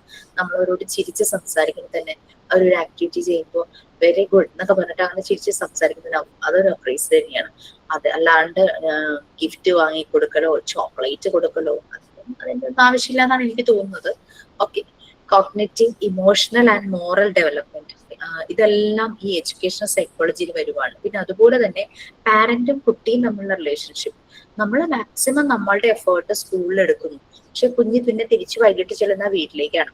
ആ വീട്ടില് കുട്ടി ഏതെല്ലാം കാര്യങ്ങളിലൂടെ കടന്നു പോകുന്നു എന്നുള്ളത് നമുക്ക് അറിയില്ല അല്ലെ. അപ്പൊ പാരന്റും കുട്ടിയും തമ്മിലുള്ള റിലേഷൻഷിപ്പ് പലപ്പോഴും നമ്മൾ പാരന്റ്സ് മീറ്റിംഗ് വെക്കുന്നത് കുട്ടിയുടെ കാര്യം പാരന്റ്സിനോട് ഷെയർ ചെയ്യാനും, പാരന്റ്സിന് കുട്ടിയെ കുറിച്ച് എന്തെങ്കിലും പറയാനുണ്ടെങ്കിൽ അത് ഷെയർ ചെയ്യാനും ഒക്കെ ആയിരിക്കും. ഞാൻ ഒരു ദിവസം ഒരു +2 ഒരു സ്കൂളില് പാരന്റ്സിന് ക്ലാസ് എടുക്കാനായിട്ട് പോയി. ക്ലാസ് എടുക്കാൻ ചെല്ലുമ്പോൾ തന്നെ എന്നോട് പറഞ്ഞത്, ഒരു സാറ്റർഡേ ആണെന്നാണ് എൻ്റെ ഒരു ഓർമ്മ, പലരും ജോലിക്ക് പോണവരുണ്ട്, ഡെയിലി വേജസ് വർക്ക് ചെയ്യണവരൊക്കെ ഉണ്ട്. അപ്പൊ അവരെ സംബന്ധിച്ച് ഒരു ദിവസത്തെ കൂലിയൊക്കെ നഷ്ടാവുമല്ലോ. ചിലര് പാരന്റ്സ് എന്ന് പറഞ്ഞു കഴിഞ്ഞാൽ കുട്ടികൾക്ക് വേണ്ടിയിട്ട് അവരെന്ത് സാക്രിഫൈസ് ചെയ്ത് വരുന്നവരുണ്ട്. ഹാഫ് ഡേ ലീവ് എടുത്തിട്ട് വരുവാണ് അങ്ങനെയൊക്കെ പറഞ്ഞു. അതിനനുസരിച്ച് അവർക്കൊരു കൺവീനിയന്റ് ആയിട്ടുള്ള ടൈമിൽ ഞാൻ അവിടെ ക്ലാസ് എടുക്കും. ക്ലാസ് ഇങ്ങനെ എടുത്ത് ഇന്ററാക്റ്റീവ് സെഷൻ തന്നെയായിരുന്നു, അല്ലാത്ത ക്ലാസ് എടുക്കാൻ എനിക്ക് താല്പര്യമില്ല. അപ്പൊ അങ്ങനെ പാരന്റ്സിന്റെ അടുത്ത് നിന്ന് ഇങ്ങനെ ചോദിച്ചു. അപ്പൊ എല്ലാവരും ബാക്കിലൊക്കെ ഇങ്ങനെ ഇരിക്കുമായിരുന്നു. കുറച്ച് കഴിഞ്ഞപ്പോ ഫ്രണ്ടിലേക്കൊക്കെ വന്നിരുന്നു. അങ്ങനെ എല്ലാം കഴിഞ്ഞൊരു 1 hour, അതിൽ കൂടുതൽ തന്നെ അവർ എത്തിയില്ല. കാരണം അവർക്ക് പലർക്കും ധൃതിയാണ്, പോകാനുണ്ട്, അങ്ങനെ ഇങ്ങനെ പറയാൻ ഞാൻ ചെയ്തു ആദ്യം. പക്ഷെ എല്ലാവരും വളരെ അറ്റൻറ്റീവ് ആയിട്ടിരുന്നു. എന്റെ കഴിവൊന്നും കൊണ്ടല്ല, കാര്യം പാരന്റ്സിനോട് സംസാരിക്കുമ്പോൾ എപ്പോഴും ഞാനും ഒരു പാരന്റ് ആണ്, ആ ഒരു രീതിയിലും പിന്നെ നമ്മുടെ മക്കൾക്ക് വേണ്ടിയിട്ടാണല്ലോ അവരുമായിട്ട് ഡീൽ ചെയ്യുന്നത്. അപ്പൊ അതിനനുസരിച്ച് ഞാൻ അവരോട് ഇങ്ങനെ ഓരോ കാര്യങ്ങളും സംസാരിച്ച് അങ്ങനെ ഇങ്ങനെ പോവുമായിരുന്നു. അവരെ കൊണ്ട് തന്നെ പലതും പറയിച്ച് അങ്ങനെ ഇങ്ങനെ പോകും. ലാസ്റ്റ് കഴിഞ്ഞപ്പോഴേക്കും ചോദിച്ചു, ഫീഡ്ബാക്ക് ആർക്കെങ്കിലും എന്തെങ്കിലും പറയാനുണ്ടോ എന്നുള്ള രീതിയിൽ ചോദിച്ചപ്പോഴേക്കും ഒരു കുട്ടിയുടെ അച്ഛൻ എണീറ്റ് വന്ന് മൈക്ക് വാങ്ങിച്ചിട്ട് ഇരിക്കുന്ന പാരന്റ്സിനെ ഫേസ് ചെയ്യാതെ പുള്ളി തിരിഞ്ഞു നിന്നിട്ട് മൈക്ക് പിടിച്ചിട്ട് ഒരു സെന്റൻസ് മാത്രമേ പറഞ്ഞുള്ളൂ. ക്ലാസ്സിന്റെ ഫീഡ്ബാക്ക് ചോദിച്ചാട്ടോ, ഒരു സെന്റൻസ് മാത്രമേ പറഞ്ഞുള്ളൂ, ഞാൻ ഇനി എന്റെ മകന് നല്ലൊരു അച്ഛനും നല്ലൊരു സുഹൃത്തുമായിരിക്കും എന്ന് പറഞ്ഞു. ഈ വാക്ക് മുഴുവനാക്കാൻ ആ അച്ഛന് പറ്റിയില്ല. അതിന് മുമ്പ് അയാൾ പൊട്ടിക്കരഞ്ഞു, ഭയങ്കര കരച്ചിലായിരുന്നു. എനിക്ക് ഭയങ്കര വിഷമമായി പോയി. ഞാൻ പറഞ്ഞു, ഞാൻ നിങ്ങളെ വിഷമിപ്പിക്കാൻ വേണ്ടിയല്ല വന്നത്, ഞാനിങ്ങനെ ഹോൾ ക്ലാസ്സിനോട് പറഞ്ഞു. അങ്ങനെ ചില കാര്യങ്ങൾ പറഞ്ഞപ്പോ അത് അവരുടെ ഹൃദയത്തിൽ കൊണ്ടു അല്ലെങ്കിൽ തൊട്ടു, അതുകൊണ്ടായിരിക്കാം. പക്ഷെ ആളെ ഞാൻ അപ്രീഷിയേറ്റ് ചെയ്യുന്നു. അത്രയും ആളുകളുടെ മുന്നിൽ വെച്ച് അങ്ങനെ ഒരു സെന്റൻസ് പറഞ്ഞപ്പോ ബാക്കിയുള്ളവർക്ക് മനസ്സിലായിട്ടുണ്ടാവും നേരത്തെ, അതായത് ആ നിമിഷത്തിന് മുമ്പ് വരെ ആള് ഭയങ്കര നല്ലൊരു അച്ഛനായിരുന്നു കാണില്ല, അല്ലെങ്കിൽ കുട്ടിയോട് ഇൻഡിഫറന്റ് ആയിട്ട് പെരുമാറിയിട്ടുണ്ടാകാം എന്ന് ബാക്കിയുള്ളവർക്ക് മനസ്സിലായിട്ടുണ്ടായിരിക്കാം. അപ്പൊ പിന്നെ എനിക്ക് അവിടുത്തെ ടീച്ചേഴ്സിന് കിട്ടിയ ഒരു ഇൻഫർമേഷൻ ആയിരുന്നു, ഭയങ്കര സ്ട്രിക്റ്റ് ആയിരുന്നു. കുട്ടിയെ ഭയങ്കരമായി അടിക്കുമായിരുന്നു ഈ കുട്ടിയുടെ അച്ഛൻ. അടിക്കാൻ സ്പിരിറ്റ് വെച്ചൊക്കെ അടിക്കും, അങ്ങനെയൊക്കെ ഒരു അടിക്കുന്ന ഒരു പാരന്റ് ആയിരുന്നു. ഒരു 1 hour സെഷൻ ഞാൻ അവരോട് വെറുതെ സംസാരിച്ചതേ ഉള്ളൂ. എവിടെയൊക്കെയോ എന്റെ വാക്കുകളും ആളിലൊരു ചലനം ഉണ്ടാക്കി, ഒരു ചേഞ്ചസ് ഉണ്ടാക്കി. അതിൽ എനിക്ക് ഭയങ്കര സന്തോഷമുണ്ട്. പിന്നെ അച്ഛനും മോനും നല്ല അച്ഛനും സുഹൃത്തുക്കളെ പോലെ ആണെന്നുള്ള രീതിയിൽ തന്നെയാണ് ഞാൻ അറിയാൻ കഴിഞ്ഞത്. അപ്പൊ നമുക്കങ്ങനെ ആരുടെയെങ്കിലും ലൈഫിൽ, അത് പാരന്റ് ചൈൽഡ് റിലേഷൻഷിപ്പ്, ആ ഒരു റിലേഷൻഷിപ്പിൽ ആസ് എ ടീച്ചർ എന്നുള്ള നിലയിൽ എനിക്ക് അവിടെ ഒരു ചെറിയൊരു ചലനം ഉണ്ടാക്കാൻ പറ്റി. ചെറുതൊന്നുള്ള വലുത് തന്നെയാട്ടോ. ആ കുട്ടിക്ക് അവന്റെ അച്ഛനെ ഒരു പക്ഷേ അവൻ ആഗ്രഹിച്ചിരുന്ന ഒരു അച്ഛനെ തിരിച്ചു കിട്ടി കാണുമായിരിക്കും. ആ അച്ഛനൊരു അവസരം കിട്ടി, നല്ലൊരു അച്ഛനായി മാറാനുള്ള ഒരു അവസരവും കിട്ടി. ആൾക്ക് വേണമെങ്കിൽ അന്ന് വരാതിരിക്കായിരുന്നു. അന്ന് വരാതിരുന്നെങ്കിൽ ഒരു പക്ഷെ ഈ ഒരു ചേഞ്ച് പിന്നീട് വേറെ ഏതെങ്കിലും ഒരു ഇൻസിഡന്റിൽ കൂടി ആയിരിക്കാം ആൾക്ക് കിട്ടുന്നത്. അതായിരുന്നു ശരിക്കും. അങ്ങനെ അതുകൊണ്ട് എപ്പോഴും എനിക്ക് പാരന്റ്സുമായിട്ടും അതുപോലെ തന്നെ ടീച്ചേഴ്സുമായിട്ട് സംസാരിക്കാൻ എനിക്ക് ഭയങ്കര താല്പര്യം. പാരന്റ്സിന് ക്ലാസ് എടുക്കാനും ടീച്ചേഴ്സിന് ക്ലാസ് എടുക്കാനും ഭയങ്കര താല്പര്യം. അപ്പൊ നമ്മളും ഇതുപോലൊരു സ്കൂളിൽ വർക്ക് ചെയ്യാൻ പോകുമ്പോൾ നമ്മളുടെ മുന്നിൽ 20, 25, 20, 25 സ്റ്റുഡൻസ് ഉണ്ടെന്ന് വിചാരിക്കാം. ഈ ഇത്രയും കുട്ടികൾ ഓരോ ഫാമിലിയിൽ നിന്നായിരിക്കും വരുന്നത്, പല പല ബാക്ക്ഗ്രൗണ്ടിൽ നിന്നുള്ള ഫാമിലി. ഈ കുട്ടികളുടെ പാരന്റുമായിട്ട് എപ്പോഴും നമ്മളൊരു കണക്ട് ചെയ്യും.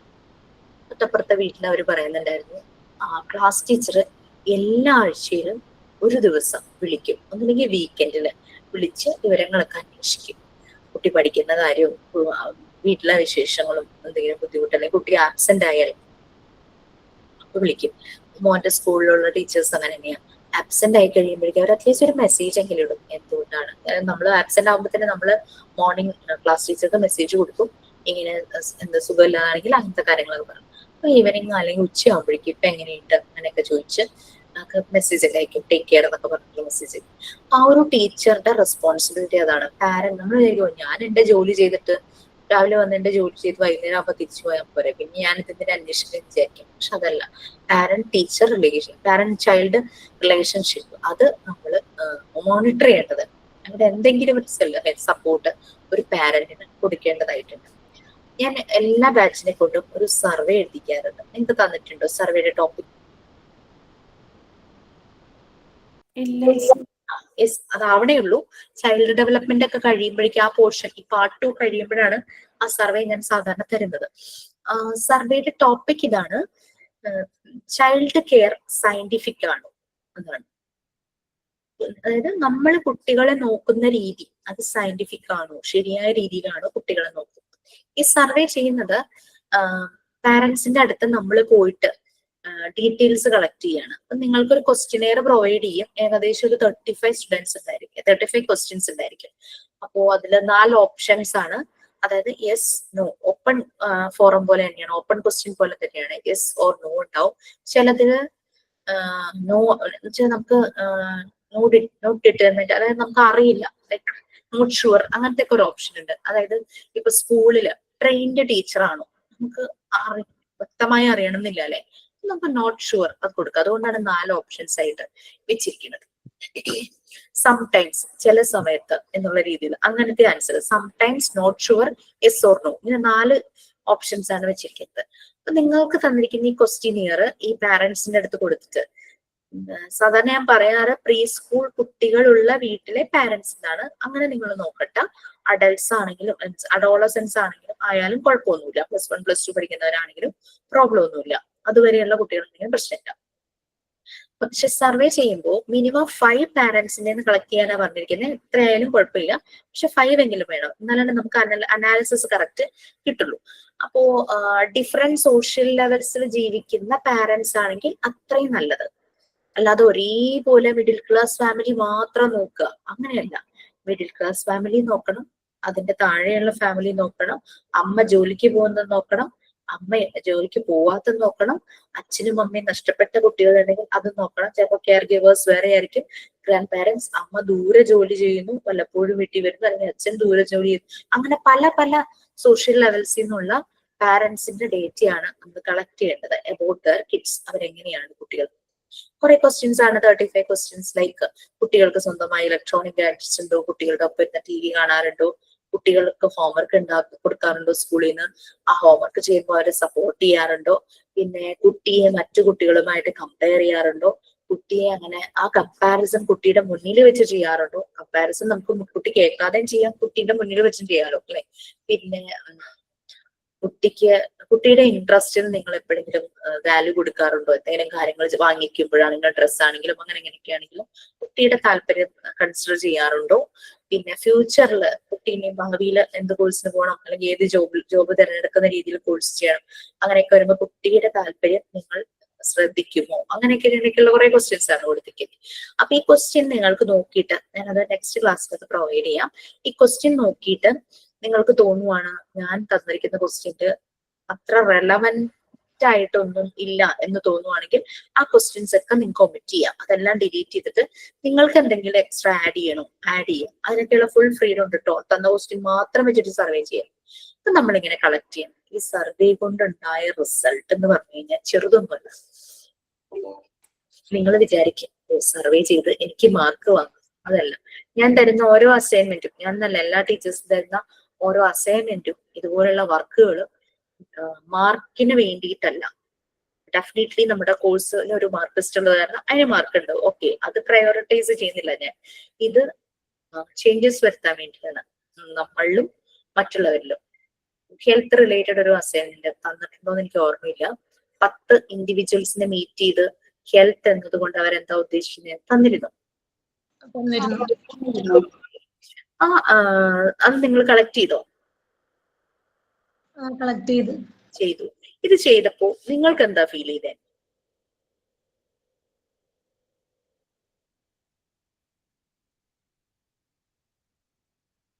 സ്വന്തം ആരോഗ്യം ഒന്ന് ശ്രദ്ധിക്കണം എന്ന് ആർക്കെങ്കിലും തോന്നിയോ? നിങ്ങൾ ആ ചോദ്യം ചോദിച്ചപ്പോൾ അവരും ചിന്തിച്ചിട്ടുണ്ടാകാം അല്ലെ? അപ്പൊ നമ്മൾക്ക് ചേഞ്ചസ് വരുന്നുണ്ട് ഈ ആക്ടിവിറ്റീസ് ചെയ്യുമ്പോൾ, അല്ലെ? അല്ലെങ്കിൽ ഒരു അസൈൻമെന്റ് ചെയ്യുമ്പോൾ ഇമ്മ്യൂണൈസേഷൻ ചാർട്ടിന്റെ ഒരു ചാർട്ട് പ്രിപ്പയർ ചെയ്യാം എന്ന് പറഞ്ഞു. ഞാൻ പറഞ്ഞു നിങ്ങളുടെ ടെക്സ്റ്റിൽ കൊടുത്തിട്ടുണ്ട്, അത് ഫോളോ ചെയ്യരുത്.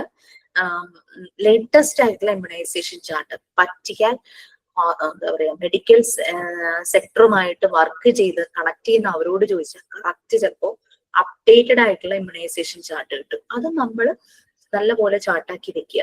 നമ്മളുടെ വീടിനടുത്ത് ഇതിനെപ്പറ്റി വലിയ ഐഡിയ ഇല്ലാത്ത ഒരാൾക്ക് നമുക്ക് പറഞ്ഞു കൊടുക്കാൻ പറ്റും. ഈ ഒരു ഏജിൽ നിങ്ങൾ കുട്ടികൾക്ക് വാക്സിനേഷൻ ചെയ്യാൻ താല്പര്യമുള്ളവരോട് കേട്ടോ, കാരണം ചെയ്യിക്കാത്തവരുണ്ട്, അതുകൊണ്ട് അങ്ങനെ പറഞ്ഞത്.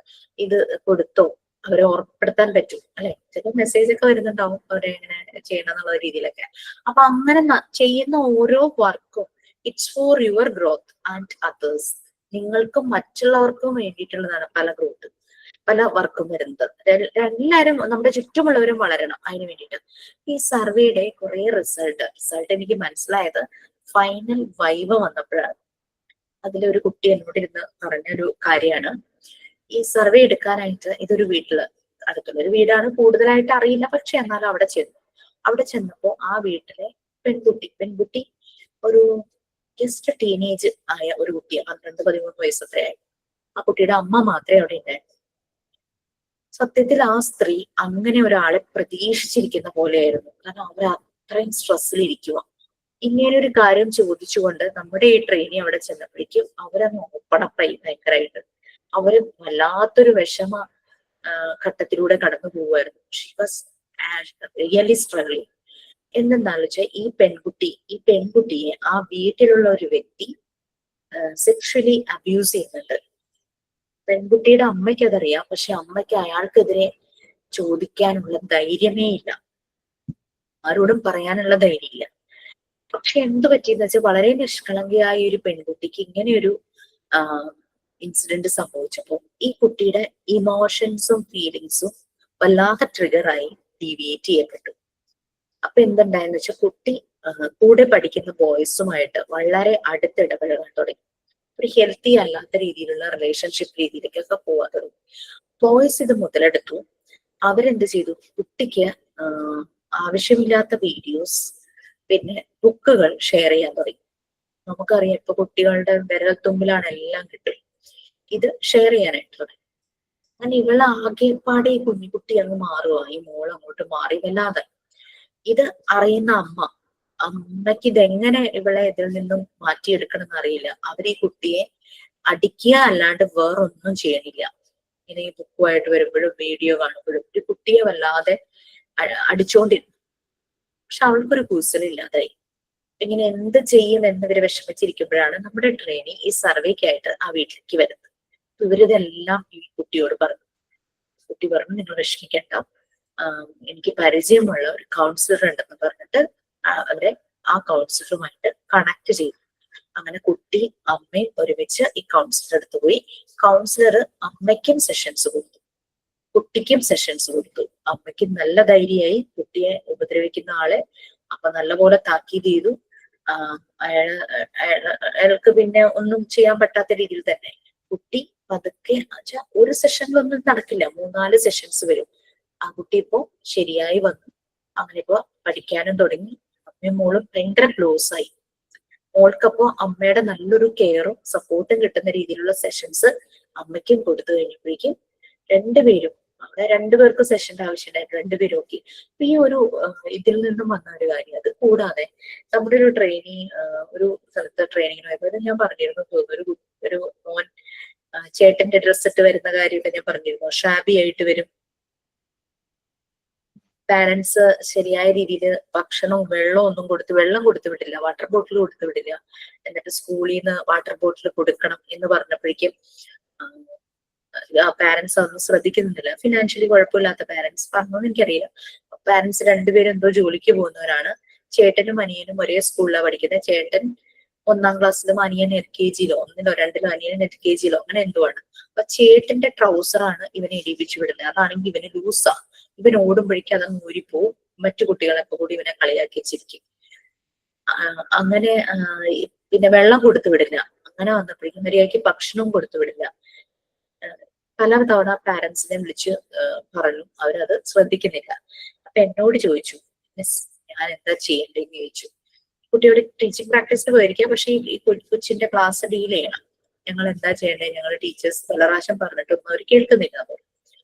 അപ്പൊ ഞാൻ പറഞ്ഞു, പാരന്റ്സിനെ ഒന്നുകൂടെ വിളിച്ചിട്ട് അവരോട് ചൈൽഡ് ലൈനിൽ ഞങ്ങൾ ഇൻഫോം ചെയ്യും, ഇനി കുട്ടിക്ക് മര്യാദയ്ക്ക് ഭക്ഷണവും വെള്ളവും കൊടുക്കാതിരിക്കോ, അല്ലെങ്കിൽ പ്രോപ്പർ ഡ്രസ്സ് അവന്റെ അളവിലുള്ള നല്ല ഡ്രസ്സ് ഇടിച്ച് അവനെ വിടാതിരിക്കോ ചെയ്തു കഴിഞ്ഞാൽ ഞങ്ങൾ ചൈൽഡ് ലൈനിൽ ഇൻഫോം ചെയ്യുക. നെക്സ്റ്റ് ഡേ ഓൺവേർഡ്സ് ആ പാരന്റ്സ് കുട്ടിയെ നല്ല രീതിയിൽ, പറ്റില്ലാണ്ടല്ലോ, നല്ല രീതിയിൽ സ്കൂളിൽ വിടാൻ തുടങ്ങി. കുട്ടിക്ക് ആവശ്യത്തിനുള്ള നല്ല ഭക്ഷണവും വെള്ളവും എല്ലാം റെഡിയാക്കി കൊടുത്തു വിട്ടു. നമ്മൾ അവരെ ജസ്റ്റ് ഒന്ന് വാൺ ചെയ്യാൻ വേണ്ടിയിട്ട് നമ്മൾ പറഞ്ഞ ഒരു കാര്യം, അത് കേട്ടപ്പോ തന്നെ അതിന്റെ സീരിയസ്നെസ് മനസ്സിലായി. അവർ പേടിച്ചു, ഇനി ശരിയാവില്ല എന്ന് മനസ്സിലായിട്ടുണ്ടാവുമായിരിക്കും. അപ്പൊ നിങ്ങൾക്ക് അങ്ങനെയുള്ള എന്താ ട്രിക്ക് വേണമെങ്കിൽ യൂസ് ചെയ്യാം. അങ്ങനെ ഒരു നിർദോഷമായ കള്ളം പറഞ്ഞെന്ന് വെച്ച് കുഴപ്പമൊന്നുമില്ലല്ലോ. ബട്ട് അവർ വീണ്ടും അങ്ങനെ ചെയ്യുകയാണെങ്കിൽ ഡെഫിനറ്റ്ലി ചൈൽഡ് ലൈനെ അറിയിക്കുക തന്നെ വേണം എന്ന് തന്നെയാണ് നമ്മൾ പറഞ്ഞത്. പക്ഷെ ആ ഒരു കാര്യം പറഞ്ഞതേ അവരങ്ങ് കറക്റ്റ് ആയി. അപ്പൊ അതാണ് ഒരു ടീച്ചറുടെ റെസ്പോൺസിബിലിറ്റി. പലപ്പോഴും വരും പാരന്റ്സും കുട്ടികളും തമ്മിലുള്ള റിലേഷൻഷിപ്പ്. മുന്നിൽ വരുന്ന കുട്ടിക്ക് എന്തെങ്കിലും പ്രശ്നം ഉണ്ടെന്നുള്ളത് മനസ്സിലാക്കാനുള്ള കഴിവ്, ഇതെല്ലാം നമ്മൾ ഈ എഡ്യൂക്കേഷണൽ സൈക്കോളജിയിലൂടെയാണ് എടുക്കുന്നത്. പിന്നെ നമ്മളിൽ പലർക്കും അല്ല, എല്ലാവർക്കും തന്നെ അറിയാൻ പറ്റൂലേ, ഒരാള് വിഷമിച്ചിരിക്കുവാണോ, അല്ലെങ്കിൽ എന്താണ് അയാളുടെ ഉള്ളിൽ, ഇവിടെയൊന്നും അല്ല എന്നൊക്കെ നമ്മൾ ചിലപ്പോൾ ആളുകൾ കാണുമ്പോൾ പറയില്ലേ. അല്ലെങ്കിൽ ഈവൻ ഫോണിലൂടെ ശബ്ദം കേൾക്കുമ്പോൾ തന്നെ നമ്മൾ പറയും, എന്ത് പറ്റിയില്ല, ശബ്ദത്തിന് എന്തോ ഒരു പ്രശ്നം, എന്താ സുഖമില്ലേ നമ്മൾ ചോദിക്കില്ലേ നമ്മുടെ ഏതെങ്കിലും അടുത്ത സുഹൃത്തുക്കളോട്. അതുപോലെ തന്നെ ഈ കുട്ടികൾ വരുമ്പോൾ നമുക്ക് മനസ്സിലാവും അവരെന്തെങ്കിലും ഒരു വിഷമത്തിലാണോ എന്നുള്ളത് അവരുടെ കണ്ണിൽ നിന്ന് നമുക്ക് തന്നെ മനസ്സിലാക്കാൻ പറ്റും. അതുകൊണ്ട് അവരെ ഒബ്സർവ് ചെയ്യണം. ഏറ്റവും നന്നായിട്ട് നമുക്ക് ഒബ്സർവ് ചെയ്യാൻ പറ്റും. നമുക്ക് അവരെ ഒബ്സർവ് ചെയ്യണമെങ്കിൽ നമുക്ക് നല്ല കോൺസെൻട്രേഷൻ വേണം. നമ്മൾ നല്ല കോൺസെൻട്രേഷൻ ഉണ്ടെങ്കിൽ മാത്രമാണ് അവർ ഒബ്സർവ് ചെയ്യാൻ പറ്റുന്നത്. ആ ഒരു കോൺസെൻട്രേഷൻ, മൈൻഡ്ഫുൾനെസ് നമുക്ക് കിട്ടണമെങ്കിൽ നമ്മൾ മെഡിറ്റേഷൻ പ്രാക്ടീസ് ചെയ്യണം. അത് നമ്മളുടെ പ്രെയർ സമയത്തായാലും നോ പ്രോബ്ലം, ഒരു പ്രശ്നമില്ല. നമുക്ക് ഏതാണോ കൺവീനിയന്റ് ആയിട്ട് നമുക്ക് മെഡിറ്റേറ്റ് ചെയ്യാൻ പറ്റുന്നത് ആ രീതിയിൽ നിങ്ങൾക്ക് കുറച്ച് സമയമൊക്കെ ദിവസം ഒന്ന് മെഡിറ്റേഷൻ പ്രാക്ടീസ് ചെയ്യുകയാണെങ്കിൽ അത് നന്നായിരിക്കും. ഒരു ടീച്ചറെ ഹെൽപ്പ് ചെയ്യുവാണ് എഡ്യൂക്കേഷൻ സൈക്കോളജി സ്റ്റുഡൻസിനെ മനസ്സിലാക്കാൻ, അതുപോലെ തന്നെ അവരുടെ എബിലിറ്റി ഇംപ്രൂവ് ചെയ്യാൻ. എഡ്യൂക്കേഷൻ സൈക്കോളജിയുടെ ഒരു ഫീൽഡ് എന്ന് പറഞ്ഞു കഴിഞ്ഞാൽ മെമ്മറി, അതിന്റെ ഒരു സ്റ്റഡിയാണ്. പിന്നെ പല തിയറട്ടിക്കൽ പ്രോസസ്സിലൂടെ കടന്നു പോകും. പിന്നെ ഇൻഡിവിജ്വൽ ഡിഫറൻസസ്, മുന്നിൽ വരുന്ന ഓരോ ഇൻഡിവിജ്വലും യുണീക്ക് ആണ്, അവർക്ക് ഡിഫറൻസസ് ഉണ്ടാവും. ഓക്കെ, ഇൻ കൺസെപ്ച്വലൈസിങ്, ആ ഒരു ഐഡിയ കിട്ടാൻ, നമുക്കൊരു ഐഡിയ കിട്ടുന്നതാണ്. ന്യൂ സ്ട്രാറ്റജീസ്, പല സ്ട്രാറ്റജീസ്, ലേണിംഗ് പ്രോസസ്, മനുഷ്യരില് പല ലേണിംഗ് പ്രോസസ് നടത്തുമ്പോൾ പല പല ഐഡിയാസ്, പല സ്ട്രാറ്റജീസ്, അതെല്ലാം മനസ്സിലാക്കാനും എല്ലാം എഡ്യൂക്കേഷൻ സൈക്കോളജി ഹെൽപ്പ് ചെയ്യും. അപ്പൊ ഒരു ടീച്ചർ എന്ന് പറഞ്ഞു കഴിഞ്ഞാൽ പലപ്പോഴും ടീച്ചിങ് മെത്തേഡ്സും എൻവിയോൺമെന്റ്സും ചേഞ്ച് ചെയ്യുന്നുണ്ട്. മാക്സിമം നമ്പർ ഓഫ് സ്റ്റുഡൻസിന് സപ്പോർട്ട് കൊടുക്കാൻ വേണ്ടിയിട്ട്. അതായത് നമുക്കറിയാം, നമ്മളിപ്പോ മാത്സ് പഠിപ്പിക്കുന്ന ടീച്ചറാണെന്ന് വിചാരിക്കുക, നമ്മളൊരു പെർട്ടിക്കുലർ പ്രോബ്ലം പറഞ്ഞു കൊടുക്കുകയാണ് കുട്ടികൾക്ക്. എന്ത് ചെയ്തിട്ടും അവർക്ക് മനസ്സിലാണെങ്കിൽ നമ്മൾ എന്താ ചെയ്യുക, നമ്മൾ ആ മെത്തേഡ് മാറ്റി കൊടുക്കും. ആ ടീച്ചിങ് മെത്തേഡ് മാറ്റിയിട്ട് ചെയ്യും. കഴിഞ്ഞ ദിവസം ഞാനൊരു സാറിന്റെ വീഡിയോ കണ്ടതാണ്.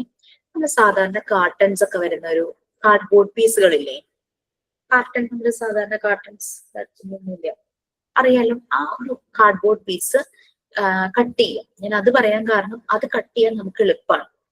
കൊറുഗേറ്റഡ് ആയിട്ടായിരിക്കുന്നത് അല്ലെ, ഒരു എയർ എന്താ പറയാ, ഒരു ലെയർ പേപ്പർ, അതിന്റെ അടിയിൽ ഇങ്ങനെ കൊറുഗേറ്റഡ് പേപ്പർ പോലെ ഇങ്ങനെ ഒരു ഇത് സ്പേസ് ഉണ്ട്, എയർ സ്പേസ് ഉണ്ട്. അപ്പൊ കട്ട് ചെയ്യാൻ നമുക്ക് എളുപ്പമായിരിക്കും. ഒരു ലാപ്ടോപ്പിന്റെ അല്ലെങ്കിൽ A4 സൈസിന്റെ അത്രയുമായിട്ട് കട്ട് ചെയ്തെടുക്കുക നമ്മൾ ആ പീസ്.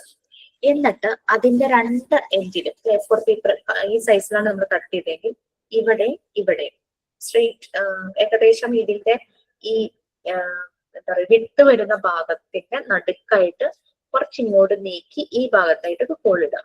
അതേപോലെ തന്നെ ഈ സൈഡിലും കുറച്ചിങ്ങോട്ട് നീക്കിയിട്ട് സെയിം ലെവലില് ഹോൾ ഇടാം. നമ്മൾ എന്താ ചെയ്യേണ്ടതെന്ന് വെച്ചാൽ നല്ല ഭംഗിയുള്ള ത്രെഡ് എടുക്കണം.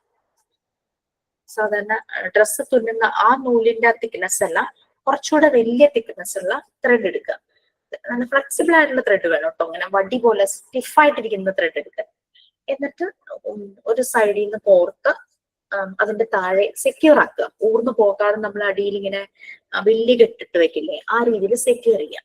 എന്നിട്ട് ഈ എൻഡ് ഫ്രീ ആക്കിയിട്ട് ഇതിൽ നിറയെ നല്ല കളർഫുൾ ബീഡ്സ് അറിയാലോ,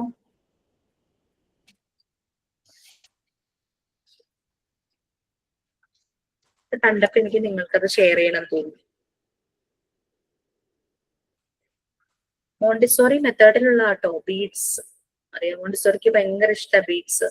മാത്സ് ഏരിയയിലാണ് ബീഡ്സ് യൂസ് ചെയ്യുന്നത്. കാണാമോ, കളർ പോകാത്ത ബീഡ്സ് ഇല്ലേ, ഈ വലിപ്പമുള്ള ബീഡ്സ് എടുക്കാം. ഈ ബീഡ്സ് ആ ത്രെഡിലൂടെ കോർത്തിടുക. ഏകദേശം കുറച്ചധികം കോർത്തോളൂ, ആ നമ്മൾ എടുക്കുന്ന പേപ്പറിന്റെ വലുപ്പത്തിൽ അധികം. പക്ഷെ നമുക്ക് എന്ത് വേണം, ഫുൾ ടൈറ്റ് ആയിട്ട് കോർത്തിടരുത്. ത്രെഡ് കുറച്ചിങ്ങനെ ഫ്രീ ആയിട്ടിരിക്കണം. കാരണം നമുക്ക് ഈ ബീഡ് ഇങ്ങനെ മൂവ് ചെയ്യാൻ പറ്റുന്ന രീതിയിൽ ത്രെഡ് കുറച്ചധികം ഫ്രീ ആയിരിക്കണം. പറഞ്ഞു കഴിയുമ്പോൾ നിങ്ങൾക്ക് മനസ്സിലാവും എത്രത്തോളം ഫ്രീ ആവുന്നത്. എന്നിട്ട് നമ്മൾ കാർഡ്ബോർഡ് പീസ് എടുത്തു, 2 ഹോൾ ഇട്ടു. ഒരു ഹോളിലൂടെ ഒരു നല്ലൊരു ത്രെഡ് കയറ്റി അതിനെ സെക്യൂർ ചെയ്തു. ബാക്കിൽ നല്ലപോലെ ഊരി പോവാത്ത രീതിയിൽ സെക്യൂർ ചെയ്തിട്ട് ബീഡ്സിനകത്ത് ഫുൾ അല്ല, കുറച്ച് പോർഷൻ, കുറച്ച് ത്രെഡ് ഫ്രീ ആക്കി ഒരു 1/4 ത്രെഡ് ഫ്രീ ആയിട്ട് ഇരിക്കണം. ബാക്കി 3/4 ബീഡ്സ് ഇരിക്കേണ്ടത്. ആ രീതിയിൽ ബീഡ്സ് പുറത്ത് വെക്കുക. എന്നിട്ട് ഈ ഹോളിന്റെ ഉള്ളിലൂടെ കടത്തി അതും സെക്യൂർ ചെയ്യാം. ബീഡ്സ് പുറത്തേക്ക് പോകാത്ത രീതിയിൽ ആ ത്രെഡിന്റെ ബാക്കും സെക്യൂർ ചെയ്യാം. ഇപ്പൊ കാണുന്നത് ഇങ്ങനെ ബീഡ്സ് ഇങ്ങനെ ത്രെഡിൽ ഇങ്ങനെ കൊരുത്ത് വെച്ചിരിക്കുന്നു. ബാക്കിൽ അതിനെ സെക്യൂർ ചെയ്യുന്ന രീതിയിൽ 2 ത്രെഡിന്റെയും എൻഡ് കട്ട് ചെയ്തു, മീൻസ് കെട്ടിവെച്ചു. ഇത് ക്ലിയർ ആയോ? ഇമാജിനേഷനിലേക്ക് വരുന്നുണ്ടോ? നിങ്ങൾക്ക് പിക്ചറൈസ് ചെയ്യാൻ പറ്റുന്നുണ്ടോ? എന്നിട്ട് നമ്മള് 3 പീസ് പേപ്പർ എടുക്കണം. 3 പീസ് പേപ്പർ എടുക്കുക. ആ 3 പീസ് പേപ്പർ ഇവിടെ ഒരു പേപ്പർ വയ്ക്കുക, ഇവിടെ ഒരു പേപ്പർ വയ്ക്കുക, ഇവിടെ ഒരു പേപ്പർ വയ്ക്കുക. 3 പേപ്പറുകളും തമ്മിലൊരു ഗ്യാപ്പ് വേണം. 2 പേപ്പറിന്റെ ഇടയ്ക്ക് നമ്മുടെ അഡീഷന്റെ പ്ലസ് സൈൻ ഇല്ലേ, അതിടാം. അല്ലെങ്കിൽ അതിനും പേപ്പർ വെച്ചാലും കുഴപ്പമൊന്നുമില്ല. ഇവിടെ ഈക്വൽ ടു എന്നുള്ള സൈൻ ഇടാനും അതിനും ഒരു പേപ്പർ വെച്ചോ കുഴപ്പമില്ല. 4 + 3 ചെയ്യണം എന്ന് വിചാരിക്കുക. എന്താ ചെയ്യുന്നത് വെച്ചാൽ ഇവിടെയാണ് ഞാൻ 4 എഴുതുന്നതെന്ന് വിചാരിക്കുക കേട്ടോ. 4 + 3. ഇപ്പൊ നമ്മൾ എന്താ ചെയ്യണമെന്ന് വെച്ചാൽ 4 അല്ലേ ആദ്യത്തെ നമ്പർ, 4 ബീഡ്സ് ഒരു എൻഡിലേക്ക് കൊണ്ടിരിക്കുക. അത് കഴിഞ്ഞ അടുത്ത നമ്പർ എത്രയാ? 3 അല്ലേ? നെക്സ്റ്റ് 3 ബീഡ്സും കൂടെ അതിന്റെ ഒപ്പം കൊണ്ടുവരിക. അതെല്ലാം കൂടെ കൗണ്ട് ചെയ്യാം. കണ്ടിന്യൂസ് ആയിട്ട് കൗണ്ട് ചെയ്യുമ്പോൾ നമുക്ക് 7 കിട്ടും. ആ 7 ഇവിടെ ആൻസർ ആയിട്ട് എഴുതുക. സെയിം തന്നെ സബ്ട്രാക്ഷൻ ചെയ്യിക്കാൻ പറ്റും. 5 - 2 ആണ് വരയ്ക്കുക. 5 ബീഡ്സ് വെക്കുക ആദ്യം. പിന്നെ -2 അല്ലേ, ടേക്ക് അവേ ആണല്ലോ സബ്ട്രാക്ഷൻ. ഈ 5ന്ന് 2 അങ്ങോട്ട് മാറ്റി ഇപ്പുറത്തെ സൈഡിലേക്ക് ആക്കുക. ബാക്കി റിമൈനിങ് നോക്കുക 3. ക്ലിയർ ആയോ? ചെയ്യാൻ പറ്റുമോ? ഒന്ന് ചെയ്യാമോ? ആരെങ്കിലും ഒരാൾ ചെയ്യുവാണെങ്കിൽ ബാക്കിയുള്ളവർക്ക് അത് കാണുമ്പോൾ കുറച്ചുകൂടെ ഒരു ക്ലാരിറ്റി കിട്ടും. ഞാനൊരു ക്ലിനിക്കൽ സൈക്കോളജിസ്റ്റ് ഒരു സാറ് പരിചയമുള്ള സാറിന്റെ ഒരു വീഡിയോ ഞാൻ കണ്ടതായിരുന്നു. എനിക്കതപ്പോ നമ്മളുടെ ഈ മെത്തേഡിന് കറക്റ്റ് ആയിരിക്കും. ഒരു കാർഡ്ബോർഡ് പീസ് ഇങ്ങനെ എടുക്കുക, രണ്ട് സൈഡിൽ ഒരു A4 സൈസ് എങ്കിലും ഉണ്ടെങ്കിൽ നന്നായിരിക്കും. നമ്മുടെ കാർട്ടൺസ് വരുന്ന കാർഡ്ബോർഡ് ആകുമ്പോൾ നമുക്ക് കട്ട് ചെയ്യാനും ഹോൾ ഇടാനും ഒക്കെ എളുപ്പമാണ്. എന്നിട്ട് മറ്റേതൊക്കെ ആകുമ്പോൾ ഡ്രില്ല് ചെയ്യണ പോലെയൊക്കെ ചെയ്യണ്ടേ, കേക്ക് ബേസ് ഒക്കെ ആകുമ്പോൾ ഇച്ചിരി പാടായിരിക്കുമല്ലോ, അതുകൊണ്ടാണ് ഞാൻ ഇത് പറഞ്ഞത്. എന്നിട്ട് ഈ ത്രെഡ് സെക്യൂർ ചെയ്യാൻ ഒരു എൻഡ്, മറ്റേ എൻഡിലൂടെ നിറയെ ബീഡ്സ് കയറ്റുക, 1/4 പോർഷൻ ഒഴിച്ചിടുക സ്ട്രിങ്ങിന്റെ. എന്നിട്ട് ഈ എൻഡും കൂടെ നല്ല ടൈറ്റ് ആക്കുക. ടൈറ്റ് ആക്കുമ്പോൾ ഈ ബീഡ്സ് മൂവ് ചെയ്യുമ്പോൾ രസം ഉണ്ടാവുള്ളൂ. അല്ലെങ്കിൽ ലൂസ് ആയിട്ട് കിടന്ന ബീഡ്സ് നല്ല ഭംഗിയായിട്ട് നമുക്ക് മൂവ് ചെയ്യാൻ പറ്റില്ല. നല്ല ടൈറ്റ് ആയിട്ട് വേണം അത് സെക്യൂർ ചെയ്ത് വെക്കാനായിട്ട്. എന്നിട്ട് ആഡ് ചെയ്യേണ്ടി വരുമ്പോൾ 3 + 2 ആണെങ്കിൽ 3 ബീഡ്സ് ആദ്യം എടുക്കുക, 2 ബീഡ്സ് വീണ്ടും ചേർക്കുക, കൗണ്ട് ചെയ്യുക, ആൻസർ എഴുതുക 5 എന്ന്. ഇനി 7 - 3 ആണെങ്കിൽ 7 ബീഡ്സ് ആദ്യം എടുത്ത് വെക്കുക, അതിൽ നിന്ന് ടേക്ക് അവേ ആണ് സബ്ട്രാക്ഷൻ, 3 ബീഡ്സ് മാറ്റുക, റിമൈനിങ് എണ്ണി നോക്കുക. അങ്ങനെ അപ്പൊ നമുക്ക് കുട്ടികളെ വളരെ ഈസി ആയിട്ട് ഇൻട്രസ്റ്റിംഗ് ആയിട്ട് അഡീഷനും സബ്ട്രാക്ഷനും പഠിപ്പിക്കാനായിട്ട് പറ്റും. ത്രൂ ആക്ടിവിറ്റി വളരെ ഇഷ്ടപ്പെടും കുട്ടികൾക്ക് അത് ചെയ്യാനായിട്ട്. അവര് അത് ചെയ്തുകൊണ്ടിരിക്കും.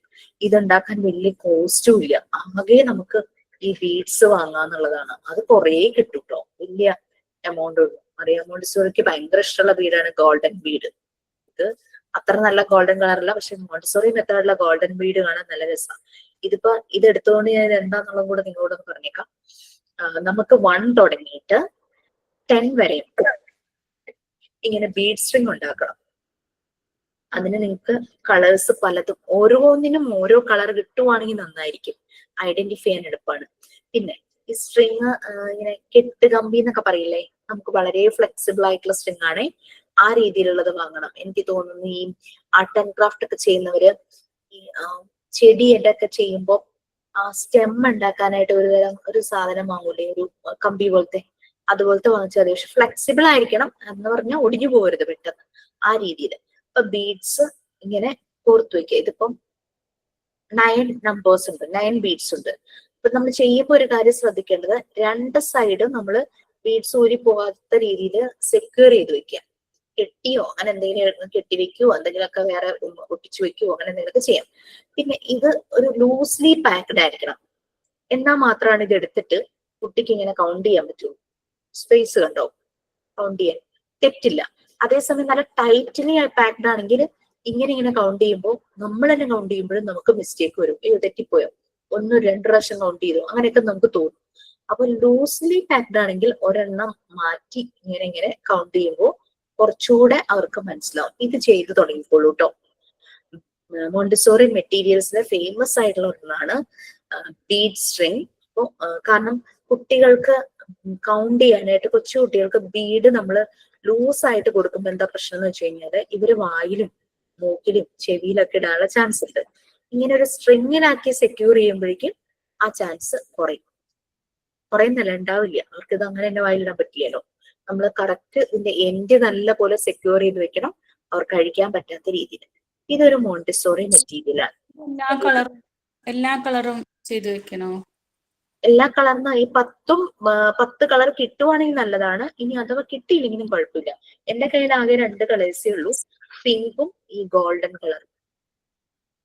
വൈറ്റ് ഉണ്ട്, ബ്രൗൺ, ബ്ലൂ, ഗ്രീൻ ഒക്കെ ഉണ്ട്. മോണ്ടിസോറി മെത്തേഡിൽ അതെല്ലാം വരുന്നുണ്ട്.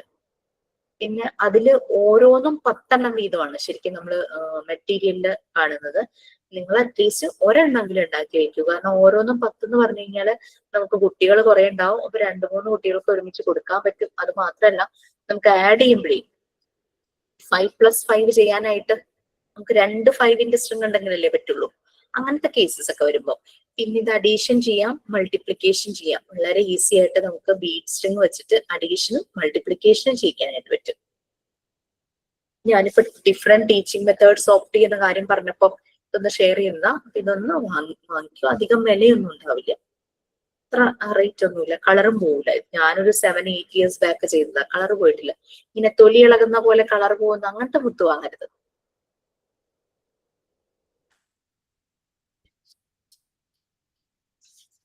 ഓക്കെ. ടീച്ചിങ് മെത്തേഡ്സ് നമുക്ക് പുതിയ പുതിയ മെത്തേഡ്സ് ഓഫ് അല്ലെ, നമ്മളെ പഠിപ്പിച്ച അതേ മെത്തേഡിൽ തന്നെ കുട്ടികളെ പഠിപ്പിക്കണം എന്ന് നിർബന്ധമില്ല, നമുക്ക് മാറ്റാം. ഇത് നമ്മുടെ കുട്ടികളുടെ പല ട്രെയിനിങ്സ് സ്കൂളിൽ വർക്ക് ചെയ്യുമ്പോൾ അവർക്ക് ഓരോരോ ഐഡിയാസാ. അതിലൊരു ടീച്ചർ കുട്ടികൾക്ക് കഥ പറഞ്ഞു കൊടുക്കുമ്പോൾ EVS പഠിപ്പിക്കണം, പക്ഷെ അത് കഥയിലൂടെ പറയും. ഒരു കാക്കയെ കുറിച്ചാ പറയുന്നെങ്കിൽ കാക്കയുടെ കളർ എന്താന്ന് പഠിപ്പിക്കും, കാക്ക എന്താണ് ചെയ്യുന്നതെന്ന് പഠിപ്പിക്കും. അങ്ങനെ അങ്ങനെ അങ്ങനെ കുറെ കാക്കയുമായി റിലേറ്റ് ചെയ്യുന്ന എന്തും പഠിപ്പിക്കും. അതുപോലെ ഓരോരുത്തരും അവരുടേതായിട്ടുള്ള ഇന്നോവേറ്റീവ് ഐഡിയാസ് വെച്ചിട്ട് കുട്ടികൾക്ക് ക്ലാസ് എടുക്കുന്നത് കാണാം. അങ്ങനെ എത്രയോ കുട്ടികളെ ക്ലാസ് ടീച്ചേഴ്സ്, അവരെ ക്ലാസ് എടുക്കുന്ന മറ്റു ടീച്ചേഴ്സ് കഴിഞ്ഞിട്ട് നമ്മുടെ കുട്ടികളെ ചെല്ലുമ്പോഴേക്കും അവര് നല്ല ഇതായിട്ട് എഴുതുകയും വായിക്കുകയും ഒക്കെ ചെയ്യും. അപ്പൊ അതാ ഒരു അപ്രോച്ച്, ആ ഒരു ടീച്ചിങ് മെത്തേഡിന്റെ മാറ്റം അതാണ് വരുന്നത്. നമുക്കറിയാം എല്ലാ കുട്ടികൾക്കും ഒരേപോലെ IQ ലെവൽ ആയിരിക്കില്ല. ചിലർക്ക് ചില കാര്യങ്ങളായിരിക്കും ഭയങ്കര താല്പര്യം. മാത്തമാറ്റിക്കൽ ഏരിയയുടെ ആയിരിക്കും ചില കുട്ടികൾക്ക്, ചില കുട്ടികൾക്ക് ലാംഗ്വേജ് ഏരിയ ആയിരിക്കും, ചിലർക്ക് സയൻസ് ഭയങ്കര താല്പര്യമായിരിക്കും, ഹിസ്റ്ററിയെ ഭയങ്കര ഇഷ്ടപ്പെടുന്ന പിള്ളേരുണ്ടാവുമായിരിക്കും. അങ്ങനെ അങ്ങനെ ഓരോ കുട്ടിയും യൂണീക്ക് ആണല്ലോ അല്ലെ. അപ്പൊ അങ്ങനെ അവരുടെ നീഡ്സ് അനുസരിച്ച് അവരെ അതിനനുസരിച്ച് പഠിപ്പിക്കുകയാണെങ്കിൽ നല്ലതായിരിക്കും. പിന്നെ നമുക്കറിയാം സ്പെഷ്യൽ കിഡ്സ് ഉണ്ട് അല്ലെ, ഡിഫറെന്റ്ലി ഏബിൾഡ് ആയിട്ടുള്ള കുട്ടികൾ. അപ്പൊ അവരെന്ന് പറഞ്ഞാൽ അവർക്ക് സ്പെഷ്യൽ നീഡ്സ്, സ്പെഷ്യൽ അറ്റൻഷൻ ആവശ്യമാണ്. അപ്പൊ അവർക്ക് അതിനനുസരിച്ച് ആക്ടിവിറ്റീസ് ചെയ്യിപ്പിക്കാം. ഞാൻ എന്റെ സ്പെഷ്യൽ സ്കൂൾ വിസിറ്റ് ചെയ്തപ്പോൾ അവിടെ കണ്ട മിക്ക മെറ്റീരിയൽസും മോണ്ടിസോറി മെറ്റീരിയൽസിന്റെ സെയിം പ്രിൻസിപ്പിൾ, ആ ഒരു പർപ്പസ്, ആ മെറ്റീരിയലും ഒക്കെ തന്നെയായിരുന്നു. നമ്മുടെ sand paper letters and numbers അവിടെ എല്ലാ സെഷനിലുള്ള കുട്ടികൾക്കും ഉണ്ടായിരുന്നു. പാർഷ്യലി ബ്ലൈൻഡ് ആയിട്ടുള്ള കുട്ടികളൊക്കെ ഉണ്ടായിരുന്നു, അവർക്കും പിന്നെ ഫുള്ളി ബ്ലൈൻഡ് ആയിട്ടുള്ള കുട്ടികൾക്കും അല്ലാതെ എല്ലാ കുട്ടികളെയൊക്കെ ആ ഒരു sand paper letters and numbers ചെയ്തിട്ടുണ്ടായിരുന്നു. നിങ്ങൾ ചെയ്യാൻ തുടങ്ങിയോ sand paper letters and numbers? നമുക്ക് ഹാർഡ്വെയർ ഷോപ്പിൽ സാൻഡ് പേപ്പർ കിട്ടും, പെയിന്റ് കടയൊക്കെ ഇല്ലേ അവിടെയൊക്കെയാണ് കിട്ടുന്നത്. ലേഡീസ് സ്റ്റോറിലൊന്നും പോയി ചോദിച്ചു കഴിഞ്ഞാൽ സാൻഡ് പേപ്പർ കിട്ടില്ല. അതിന് പകരം ഒരു ഫോം ഷീറ്റ് തരും. ഫോം ഷീറ്റ് വാങ്ങാതിരിക്കാൻ നല്ലത്, കാരണം ചില ഫോം ഷീറ്റിൽ ഒരു ഗ്ലിറ്ററിങ് ഒരു ഇതുണ്ട്, അത് ചിലപ്പോൾ കുട്ടികളുടെ നഖത്തിന്റെ ഇടയിലൊക്കെ പറ്റാനുള്ള ചാൻസ് ഉണ്ട്. പിന്നെ സാൻഡ് പേപ്പർ വാങ്ങുമ്പോൾ ഭയങ്കര റഫ്നെസ് കൂടി ഇത് വാങ്ങരുത്, നമ്മളൊന്ന് തൊട്ട് നോക്കണം. കാരണം നമ്മളുടെ കൈയേക്കാളും വളരെ സോഫ്റ്റ് ആണ് കുഞ്ഞുങ്ങളുടെ കൈ. ഒരു കൈ മുറിയരുത്, അവർക്ക് വേദനിക്കുന്ന രീതിയിലുള്ള റഫ്നെസ് ഉള്ള sand paper വാങ്ങരുത്.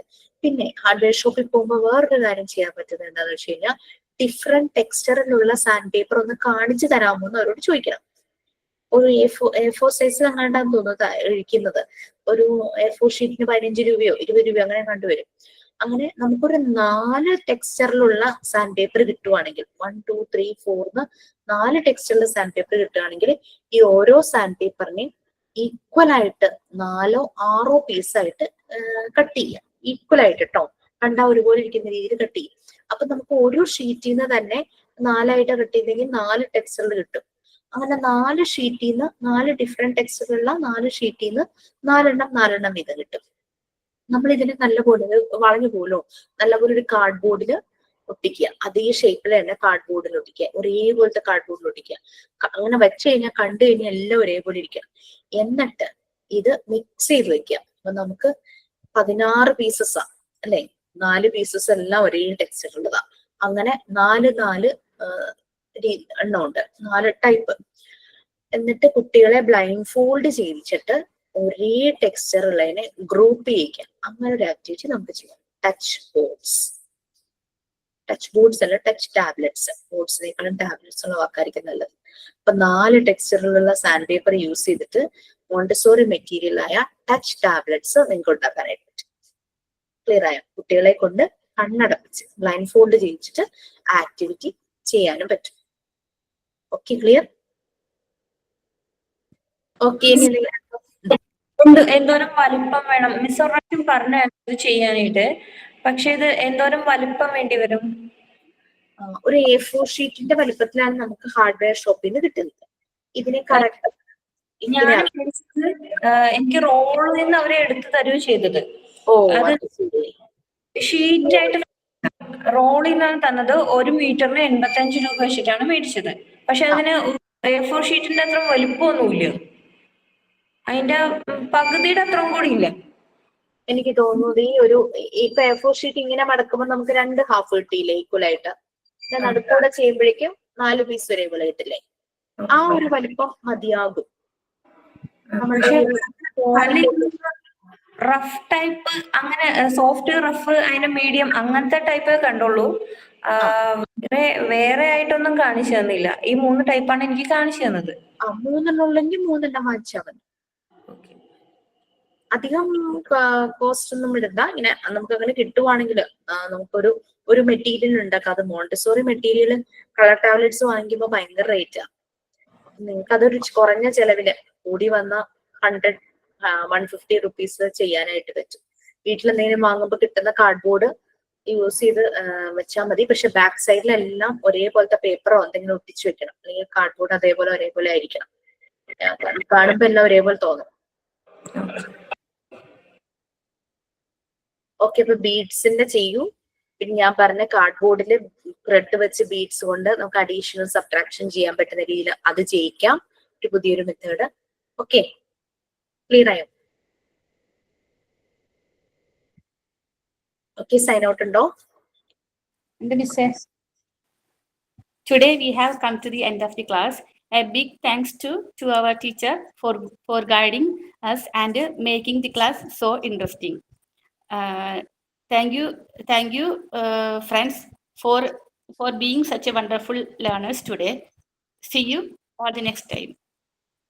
Thank you, Miss. Thank you. Thank you. Thank you, Miss.